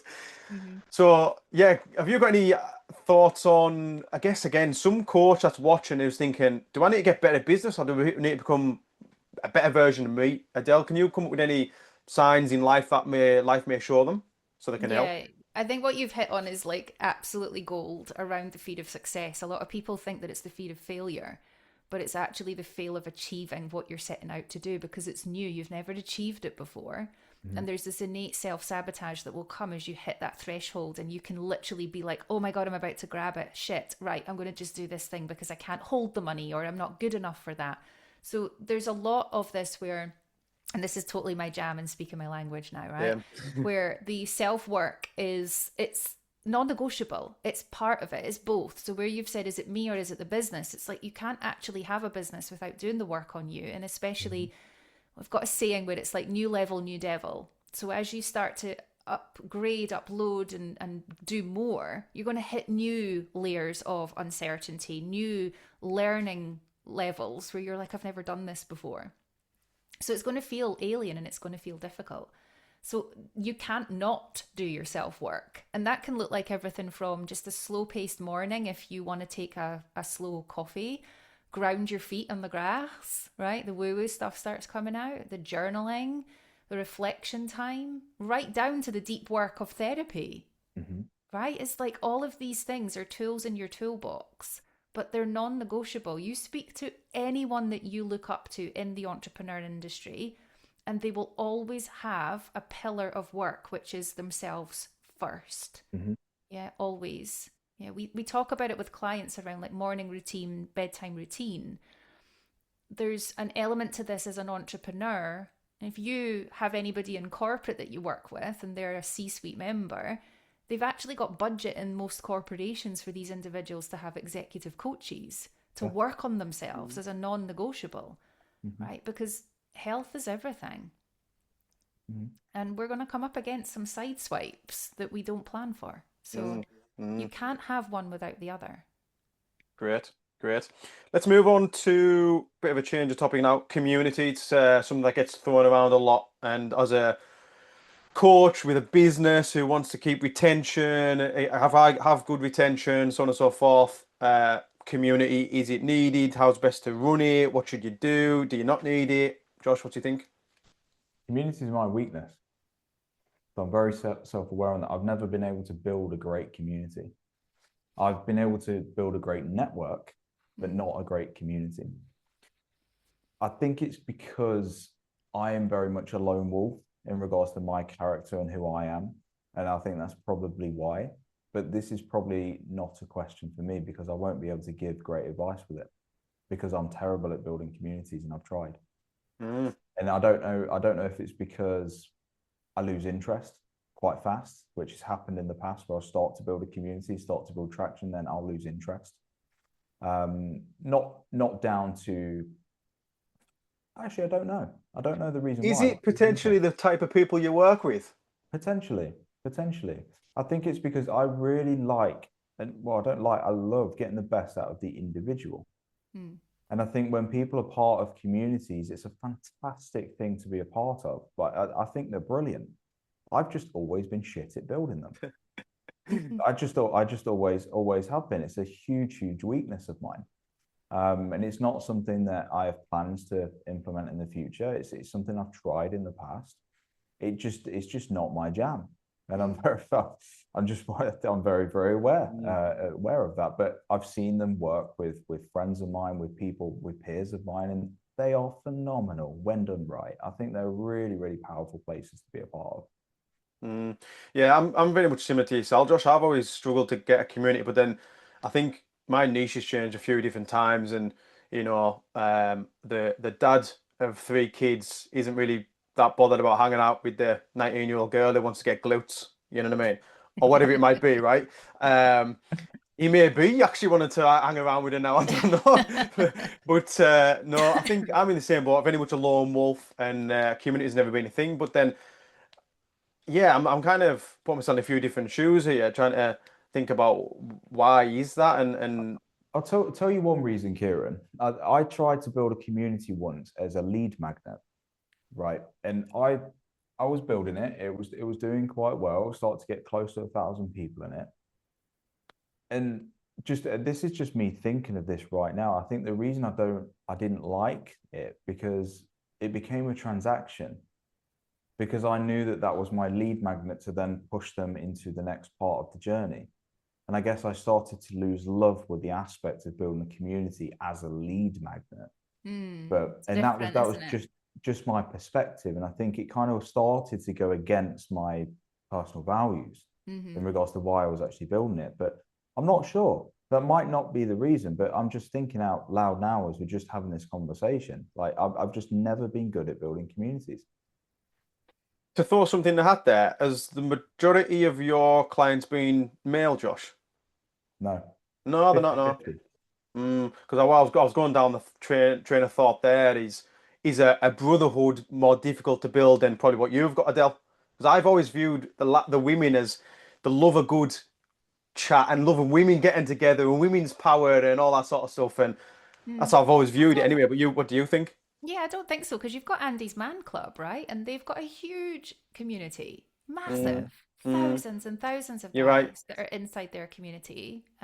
So no, but no, I think like memberships and communities, right? Again, slightly different in how they operate. Membership, I've tried to grow a few times. We've got one that's kind of running at the minute, and it's challenging. It's not my main focus. I don't enjoy holding lots and lots of energies. It's a lot of energy and a lot of output. But community has always been something that I've managed to build quite well in the education space. So when we certify our students, we bring them then into a community after. And the majority of them have remained with us for years in there because it's a really nice space to be in. And they will actively bring challenging clients into that for help. And the whole entire network, like the collective, will be there. And the majority of the time, other graduates will answer the questions before me or the team get in there. And it's led by them. It's a space for them to be like, I don't want to admit to anyone outside this space that I'm struggling with this client. I don't know what to do with them. Can someone help me? Has anyone experienced this before? So it becomes more like a peer group where they get to come in and ask for help, but know that me and the team are in there should it need like an escalation. So I think from that perspective, it can work really well where it's for that purpose, that reason. And again, it's part of that ecosystem of they've been in your container and done the thing. And now they just need to know that they've got that space with other peers. But the one that I'm trying to do at the minute, the membership model, which is more designed for B2C, like that Gen Pop woman, it's been really challenging. Cool. Referrals then, kind of leading on from this. Good, bad, push them, don't push them. I hear different things. I hear some people saying referrals are great because it's kind of free clients almost, but then some people say referrals are no good because the person who comes in doesn't know, like, or trust you too much and they don't, they haven't been through that funnel. So, Josh, what's your thoughts? Referrals are not bad in any way. Referrals are the best clients, I've always found, because you've already got a level of trust because you've got a mutual connection of trust. So that trust scale from point A to point B, it's sped up. It's a lot faster. It takes you a lot less to create a level of trust with somebody when it's come from a referral. So something I personally do, every single time someone books a support call, there's a referral form. Every single time. So I don't need to actively manually push it. It just happens. But the key thing is with referrals, and the reason why people can't do them correctly or get them to actually work is because they're not specific. They ask an open-ended question. So, oh, if you know anybody, I'm looking to grow the business, just let me know. How many clients do you actually get from that? So if I was wanting to There's set not up a much. referral scheme Yeah, now for my clients, how would I yeah. do it? So you need to be specific. Do you know anybody that would really, really benefit from the impact I'm having with you right now? Oh, yeah, I do. Brilliant. Who is that? Oh, it's actually my brother. Oh, awesome. What's his name? How can I get in touch with him? Do you give me permission to actually get in touch with him? Brilliant. Thank you very much. And then you go and approach that conversation. You have to be specific. If you leave things open-ended, like as I've just mentioned, oh, if you know anybody, I'm looking to grow the business, just let me know. How many of your clients are going to rush off and say, absolutely, I'm going to go and sell for you? It's not going to happen. It's not going to happen. You've got to be specific, but also rewarding people correctly is quite important, in my opinion. I've not seen them work so well when it's like, oh, I'll give you a little bit of money here, or I'll give you a little, like for me, I give away 30%. I've got a 30% referral fee. So it's actually like a big chunk of an incentive. So that person is incentivized to speak to people. But also as well, I've done it in the past where you can tailor it to that individual. So it might not be money that incentivizes someone. Again, comes down to connection with your client. Do you know them? It might be a client of mine who's not spending too much time with his better half. Do you know what? If you refer me a client, I'm going to treat you to a trip away with your wife. I'll do that for you because I'm looking to grow the business. But then it's incentivized because I know the client. I know what would actually get them ticking. But I keep it quite casual. I don't push it onto my clients, but every single time that they book a call, there's an automation that sends them to a referral page that just continuously reminds them and makes them aware of it. And then I'll only mention it every now and again. Decent. Adele, what's your thoughts? Yeah, I love referrals. Easy peasy. Like, it's nice, especially when you get the message into the mailbox and it's like, hey, speaking with Jane, she's told me to come and do this with you. How do I sign up? Like, It's great. dream. Good, good. Okay, let's move on. Round 4. Josh, you all right for time? For now. Yeah. What time do you need to go? It's when they get back from swimming. Okay. Right. So, round 4, scaling. Let's speed this up a little bit. Where do we start with this? We've already covered quite a fair bit of it, actually. Uh, let's go. Let's go right to AI. Adele, do you know much how AI can help scaling? So we don't use AI for that type of thing. We've not integrated any agents around like actually plugging them into the business to do the scaling for us. So probably not the right one to ask on the AI front. We use it more for, like I've shared previously, it's like Yeah. strategizing, brain dumping, copywriting, that type of thing. But in terms of actually putting it in as a scaling agent, no. Cool. I'm the same as Adele. I'm the same as Adele. I think the only person who I really know who's cracked it is Ben. So I'll probably refer people to him in regards to scaling with AI. I'm the same as Adele. I've used it. Yeah. I use AI internally. I look at AI as it's enhancing the human. That's it's not an additional tool. It's just here to enhance what you can do personally. I've not used it in regards to scaling, but that's because I'm not necessarily trying to scale. Different Well, I'll conversation. play devil's advocate then. So, like, there's some people that'll maybe say, going back to what I said before about the content game of trying to get as much volume out as we can. Well, you can use AI to create a load of captions or get more content out or whatever, but then you might dilute the actual kind of human touch. So, is then the AI a good thing, or do you want to be more on the side of raw, authentic you pulling your phone out with a camera, right? I think you can get both though, personally. I think there's the opportunity there where it can do kind of a bit of legwork for you to get the skeleton, and then you are putting your own spin on your captions, your hooks, all the things that you want to do for your social media and your content. I've got AI integrated into the podcast studio that we use, so it will do a lot of our short clips for us. It will edit them for us. It just literally spits them out for me, ready to go for socials. And I'm like, I love that That's what because I'll I be don't using have to for sit and this. do it. Yeah, I don't have to sit and do it. So from that point of view, it's more about the operations, the collapsing of time, the efficiencies that we would use that for. But in terms of like actually integrating a model of scale, I'll be honest with you, I don't know what that would look like for us. Okay. Let me ask a different question then.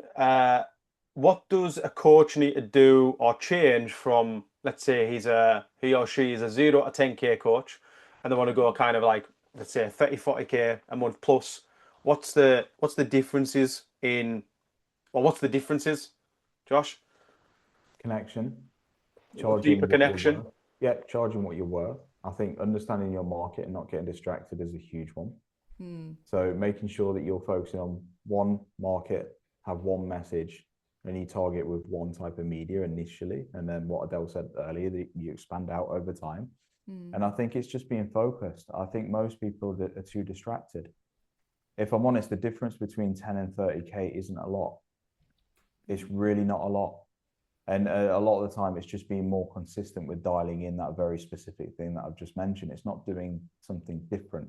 Now, if you're going from 30, 40, 50, and you're looking to kind of hit the 100K mark, 200K, yeah, there's got to be a different strategy in place in regards to scaling. You need a team, you need a different money model, you need different revenue streams in the business.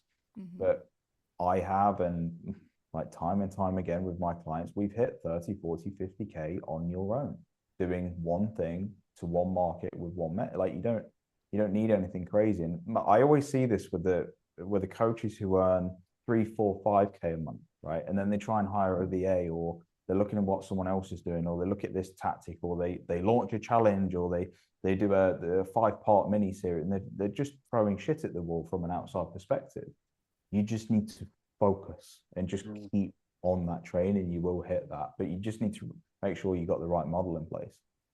It's interesting what you say about there's not much difference between, like, say 10 and 30, and my mind immediately goes to, well, is it not 3 times the clients? Like, and surely that's a lot of. Not necessarily. Yeah. No. So it might be 3 times the clients. That's just one way.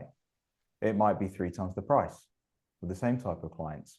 It might be you've got a lower ticket offer or a mid-ticket offer that goes underneath your high ticket offer. There's so many ways to scale. And you've got to build the business that you specifically want. But there really isn't a difference between, there's not much difference between 10 and 30K. There really isn't. If you've built yourself from 0 to 10, right? Let's say you've gone from 1 to 10, as an example, right? You've 10x your business. You now only need to 3x your business. Yeah. When you say it like that, it's, yeah. Understandable. Any comments on that, Adele?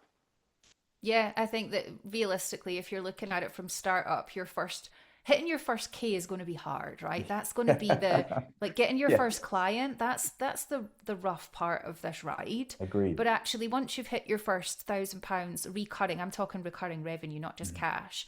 Yeah. Then it's the compound effect from that. Then you're at 2, you're at 4, you're at 6. You're aiming, if you want to go to that point, but your price point will change. So as you start to generate this, it's like, don't leave your price at £97 a month for that program, right? It's like the charging your worth, knowing your worth as you start to, and this is where I will always hone in on the generalist versus specialist coach. As you start to specialize in a field, your pricing will naturally increase as part of that specialism. Yeah. So again, as I've personally went through the journeys of becoming a psychologist that's educated in the space, as a menopause expert in the space, it's like, actually, I'm fucking good at what I do. So I'm not going to charge you £97 a month to come and learn from me, to come and be educated by what we do in the academy. It's actually, your compound effect will change in different methods and different revenue streams. So it's not necessarily about, I've got to 5K with 100 clients, and now I'm going to have to work with like 200 clients, 300 clients to get to the next levels. It's like, no, that's not it. It's a revision of your business strategy. Cool. I've got a little story on this, actually. Yeah. So very, very good. Adele mentioned it earlier. It's the fear of success rather than the fear of failure. And I think that is definitely way more apparent with entrepreneurs, especially with exactly what we're talking about here. Yeah. And I remember I was charging £500 a month when I was like early doors of like business coaching. And I'd actually paid £2,000 for a call from somebody else, just a consultation call to help me understand how to start charging high ticket prices. And I remember literally within 2 minutes of the call, he said, Josh, you just paid £2,000 for 1 hour of my time. How are you not worth more than what you're charging? And he made me feel so stupid. But I was like, do you know what? That was worth every single penny, because I just needed to be told. Yeah. Yeah, right. I just needed to be told. Because if you're willing to invest that yourself as a coach, then you've just proven that people are willing to pay more. Yeah. And it's a very, very fast way to identify that. And it's funny actually. Great, really good. Yeah, the food of success for me was a really a difficult one to get out of as well because you know you look around and you think I want my life to be better and I know the financial game will help me get choices to change that and you're putting everything into it, but then it's also obviously subconscious. You're just self-sabotaging and then you're doing whatever you do to go backwards and it's like and Mhm. that even that forward and backwards of up and down, it was tiring, so Mm. tiring until I realized, wow, I have got a fear of success and a fear of failure. It's good self-awareness, right? That's emotional intelligence right there, where it's It like was, I'm actually frightened of both of these things. So uh, it's doing the money work. It's sitting having money dates with yourself. Really good tools in the toolbox. Is I at the very beginning when I was like you and I had that fear around, oh my God, if I hit that, what does it mean? Like I've never had this money before. What do I do with it? You need to give money a home and you need to treat it as energy, right? I look at it as energy. So, how can I have money all around me? Can I have a £20 note that sits here, a £10 note that sits at the side of my bed? It's like I wake up and I see money, I go to bed and I see money. Money is everywhere, it's literally abundant. So, yeah, if you yeah, train your line of thought, it's like the magnetism around you starts to attract that in. I But like you it. need to do the work, you need to sell, right? I'm not going to sit here and say you can just manifest your way to like Yeah, a 6 or 7 figure business. that stuff does my head in. Like how people sit and they think, if I just think hard enough, it'll come Yeah. to us. Oh, I've just No, found a you briefcase with No, a. you have to do the work, right? You have to do that work, but equally, you need to potentially you're inviting yourself to repair where the relationship damage is between you and Mm, money. If you're mm, fearful of it, you're deflecting it. mm, It's often the first time you see it as well, because I was brought up in an environment where 30 grand a year as a job was like this. You're set, you've made it for life, you're successful, you can have a company car, you can have that white picket fence, like you're good. And my parents always instilled that into me. So Yeah. the moment that every single aspect actually movement in my career was so scary because it was just the first time I'd ever done it. And it was when you've been raised in a certain way and that's all you know, Yeah. it's so difficult to break those habits and break that mindset. But to be honest, it's just seeing it. Like the first time that you see it, the first time you taste it, you feel it, you experience it, and you push yourself into something new. I've always found that it's for me, it's never actually disappeared because I still have fear of success now. I still do every new thing that I push myself into. But it's like the first time I spoke on stage. I remember going to the toilet 4 times before I even walked out. I was like, I am so nut. My stomach's doing things I didn't think it could do. I forgot my words. What if I trip up on the first step, getting on step? Like you just over it's so scary. Whereas now, after the second time, the third time, it gets easier because you're pushing yourself into uncomfortable positions. And I think it's the same with everything. I think if you've got fear of success, lean into it. Like if you feel fear, for me, it's a sign that you're moving in the right direction. It's the I same with can't agree imposter more. syndrome. Yeah, 100%. I always like personally and especially with clients as well. I always say fear is like a big flashing neon sign of your life to say this is the next level, and that fear is like the final boss of the level of life you live at, and you I need to like that. tackle it. Jump into it with 2 feet. It was scary for me to even start this. I remember from weeks I was creating these messages about I'm going to reach out to this person, and I must have went over that message a million times.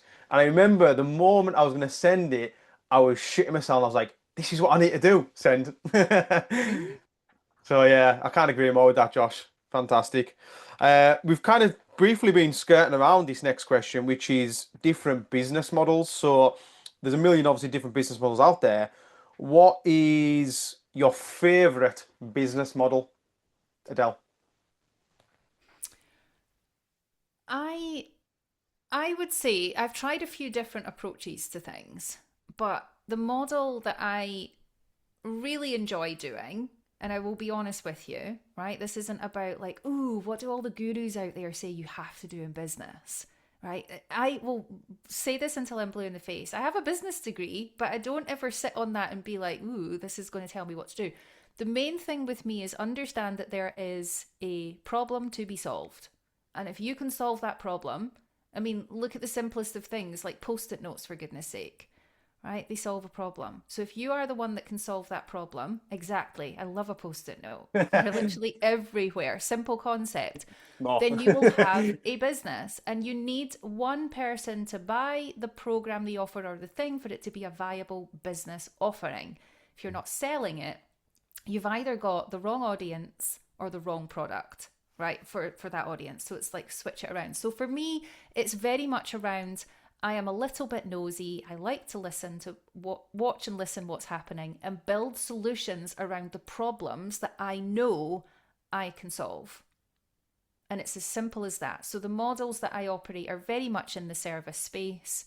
Yeah, I dabbled in selling. This is not my first rodeo in business, but I dabbled in selling physical items, and it didn't give me the location and the time freedom that I really desired, that was linked to, my vision and my values. So it was very much around, right, how can I make sure that what I'm building is always aligned to making sure I'm not tied to a job? I like it. Class. Josh, I know you like or I've got experience with a few different business models. What's your favorite? Anything that's high leverage of my time. I think if I feel like I'm working for minimum wage, then it's not motivating whatsoever. So I think anything high leverage of my time, and like you can't beat service-based businesses. I mean, I'm a massive fan of one-to-one coaching, which is completely unscalable. But again, leverage. I can leverage that into other things, and that's what I teach clients. But yeah. I'm just a huge fan of that, because if you can leverage your time in that way, you've got a profit margin of 90% plus. Like there's no other thing that you can do where your profit is as high as that. I mean, I've helped people in e-commerce, and anything 10 to 20% is a success. But for me personally, what I would look for, to answer your question, it's the flip side of that. I want my expenses to be no more than 10%. So yeah, anything high leverage of my time is the best thing, whether that's completely on my own or whether it's actually building a team with other things that I do. I do both. So I'm definitely in the middle of being a solo coach and actually building a team. But yeah, anything high leverage. If I'm putting my effort, time, energy, resources, money into something, it's got to be worth it. It really, really does. So that's what I look for. Cool. You've just mentioned, again, perfect follow on to the final question of this round, putting your money into things. What's the best investment coaches can make to scale or to move forward and get further if they're stuck? Me or Josh, go on. Yeah, you followed that question up perfectly. Yourself first. I think that's number one. Like if you got a few grand in the bank, you pretty much zero. So you might as well. I mean, you're not gonna do crazy things like with that personally. So I'd put that like into yourself and kind of sharpen that tool. Like the further you get into your journey, it's what Warren Buffett always says, like low, slow, and boring.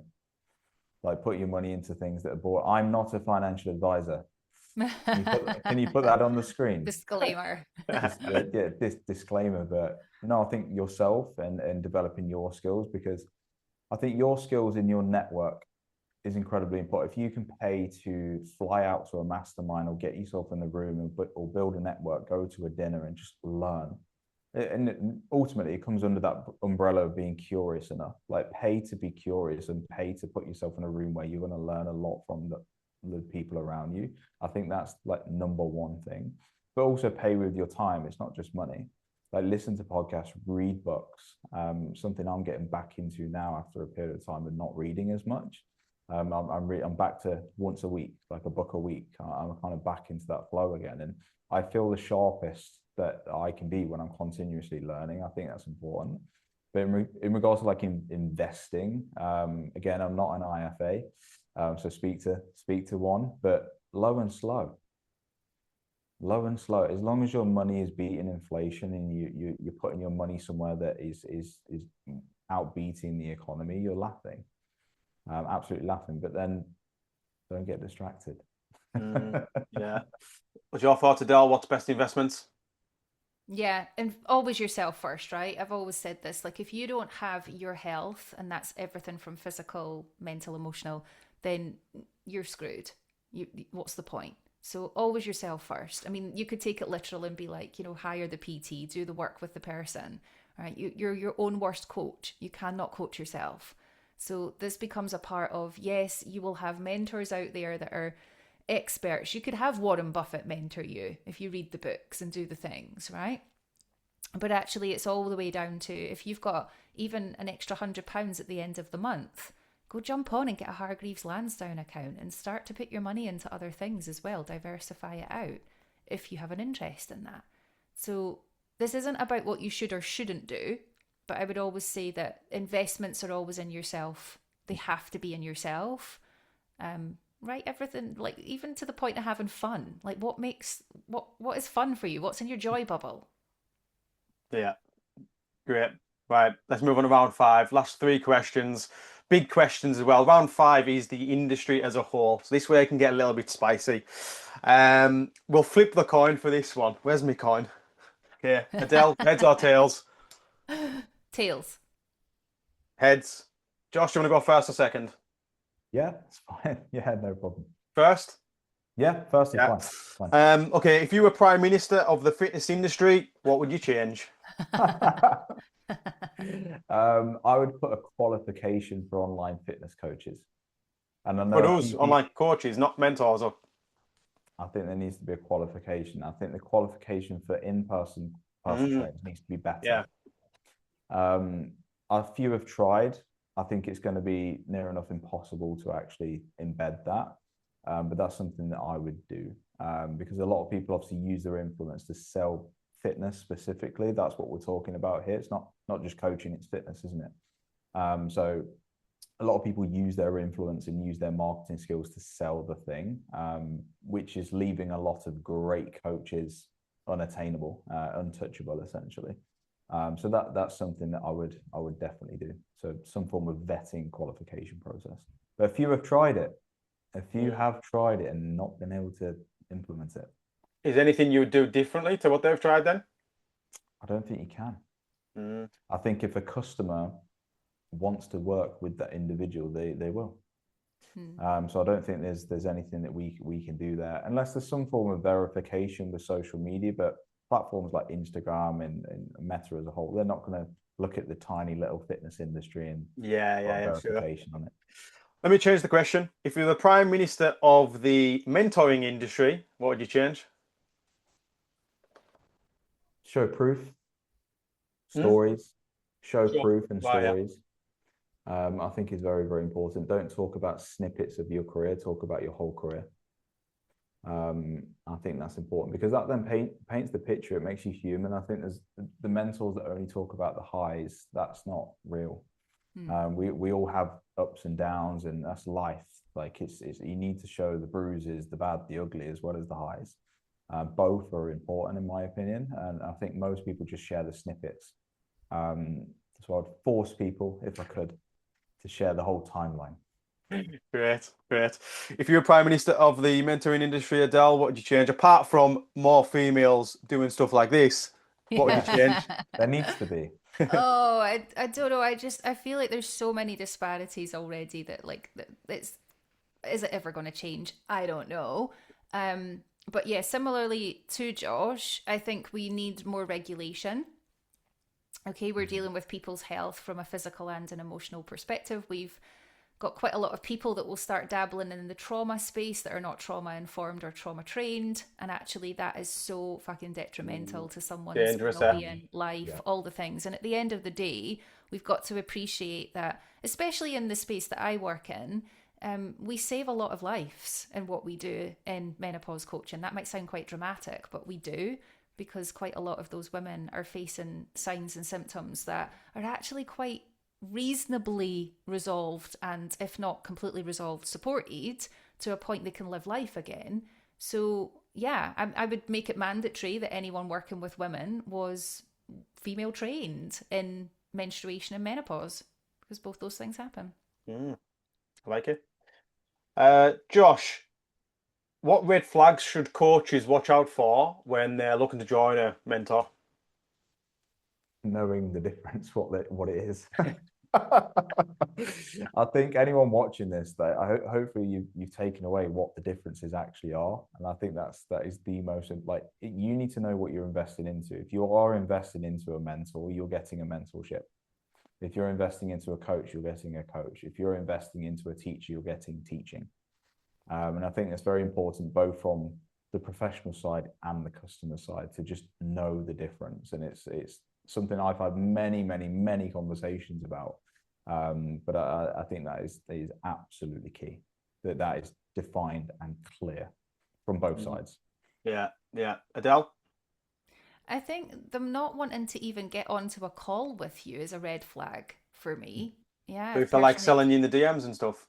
Yeah, I mean, I've noted a few mentors, coaches in the space that will be like, oh, I don't do calls. And it's like, well, fine, I'm not investing in you then. Because actually, if you're not willing to give me the time at the sales point, like the starting block, then I'm not going to get the energy and the time from you when I'm inside the thing. So I think that's a big red flag. If they're not willing to actually speak with you and get on to some kind of conversation with you, that's a huge big red flag for me. I think also if they're only talking about themselves and only showing their results, I would want to see, well, what have you achieved with your actual clients or students?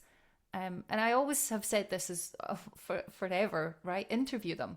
Like, interview the coach. Don't be frightened. If the coach is really, truly, authentically genuine, they will absolutely love the fact that you're interviewing them when you're chatting with them. Cool.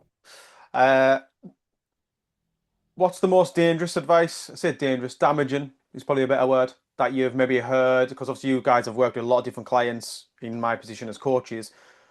Would know that you've probably heard a few horror stories. What's the kind of most damaging advice that you've heard, Josh? Been a lot. There's been a lot. I think one of the most damaging to coaches in their earlier stages is jumping headfirst straight into paid ads.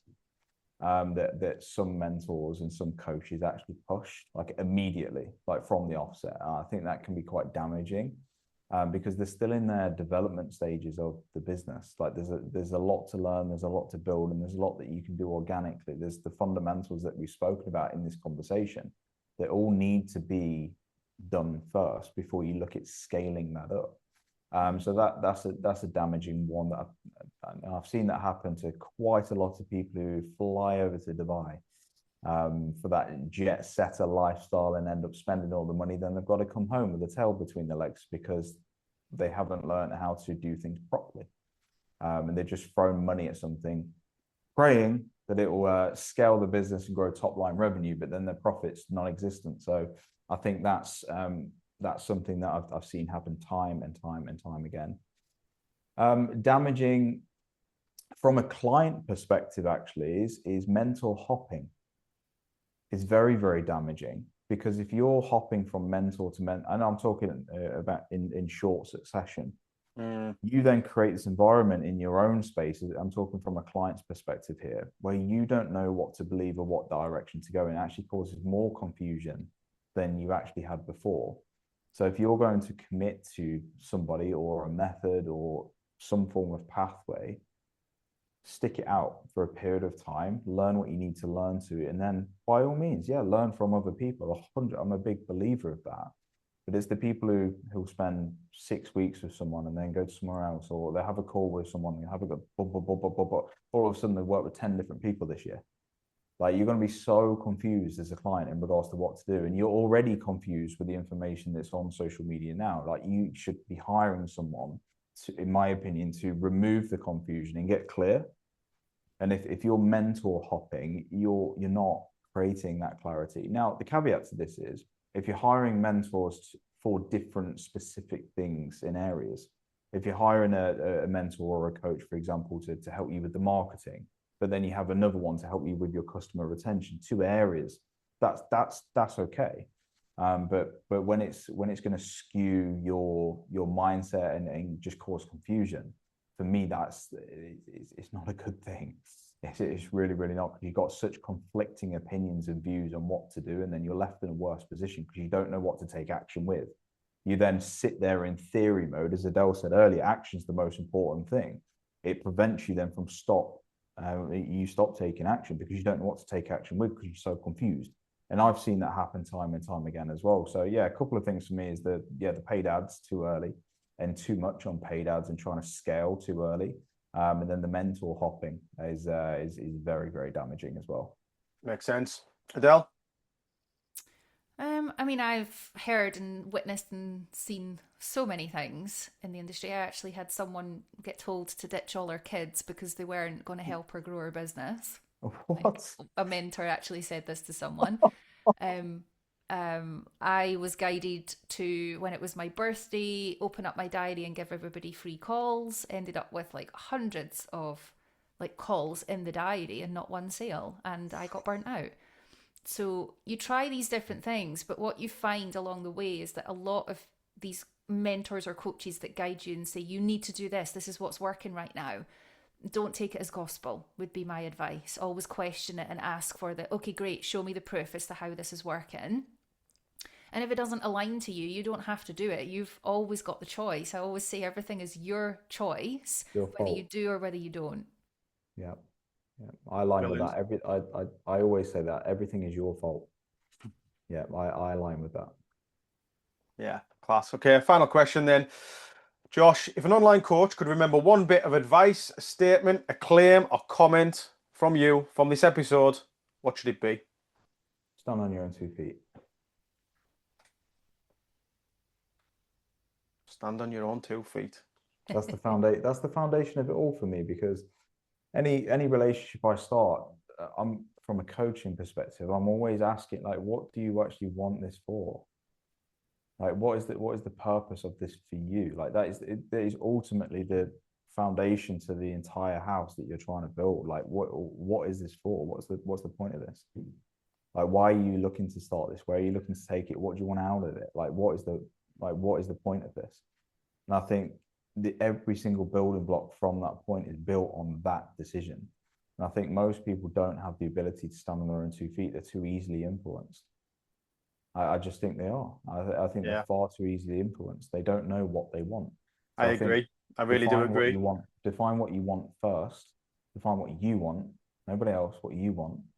And then everything else can be built on top of that.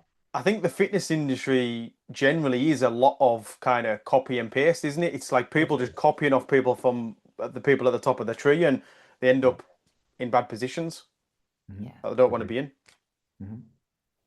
Adele, one bit of advice, statement, claim, or comment from you from this episode, what should it be? I think the main thing is, like, work like you want it.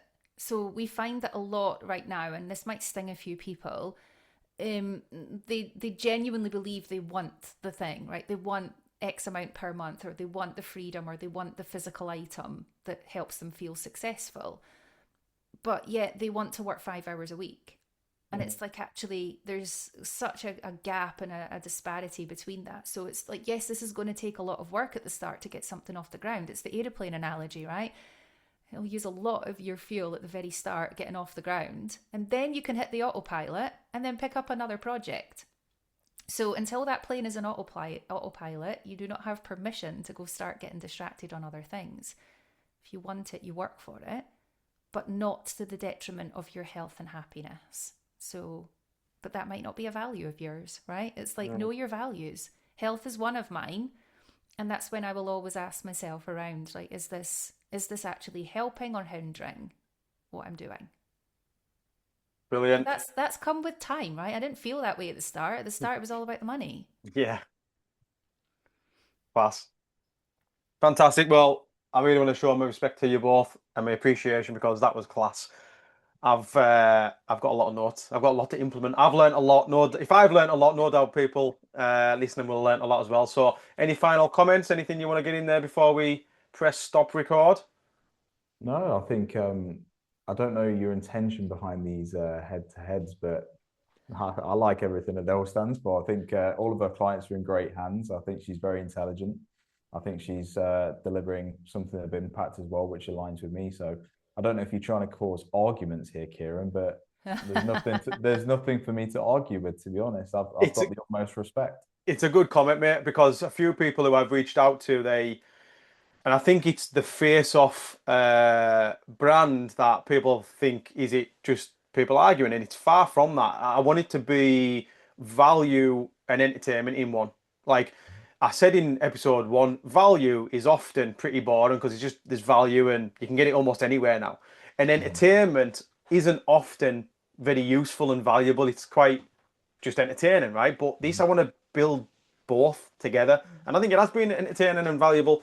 And I want to create clarity in the industry because I've been there before myself. And I'm trying to, I guess, help coaches not be in the position I was in, which was just feeling pulled from pillar to post. And I look at it, like I said at the very beginning, if there's two experts, you two are perfect examples, very successful. Like I'd take advice of both of you all day long. But who do I listen to? Like, what's the other sides of the coins? And I haven't got the awareness or the skill or the knowledge to be able to challenge or see the other side of anything you say to me to a degree. But you two can, so I'll just put you two together. Well, no, I would disagree with that a little bit kindly, right? I think Wait, that we're gonna have right, first disagreement. yeah, disagree with. Trust yourself enough to know that you know your business, right? There's no. I think people overcomplicate the concept of business. There's so many different ways that you can make money and so many different ways that you can grow this, right? And I think that there's a lot of people come into it not trusting themselves enough. And that brings up this whole element of where, and we've all done it, where we've all then lost either a part of our confidence, a part of our character, and quite a lot of money in the process of trying to hire someone to help us with the thing. That actually, if we just trust our intuition and weren't afraid to fail along the way, we'd have probably been just fine. That's exactly what happened to me. Matter of fact, you said there about we've lost a part of ourselves and a lot of money in the process. And my second mentorship, on the face of it, and actually, funny enough, I'd done a free trial and I got 10 clients in a week, and I was like, oh my God, this is the exact thing I need, right? So when I got in this mentorship, it was scripts, it was a lot of the marketing stuff, it was a lot of the stuff I wasn't very good at. And I Was thought, it mentoring or teaching now I look back, or coaching? definitely wasn't coaching, probably mentoring. Let me digest that. But I basically followed everything he'd done, and it lost me. I was just copying exactly what he would give me, and then post it out. And I was just a, like part of the staff of the business. But the actual, so that was how I felt behind the scenes. But then the results were, I would have 10K one month, I'd have 1K the next month. But over time, it was just going down and down and down. Yeah. You know what I mean? So yeah, another story for another time. But really appreciate it, guys. Thank you very much. It's been a pleasure. Really enjoyed it. And Thank you. yeah, thank you again. Amazing. No Josh, problem. thank you. That was a good session. Yeah, likewise. I shall stop recording.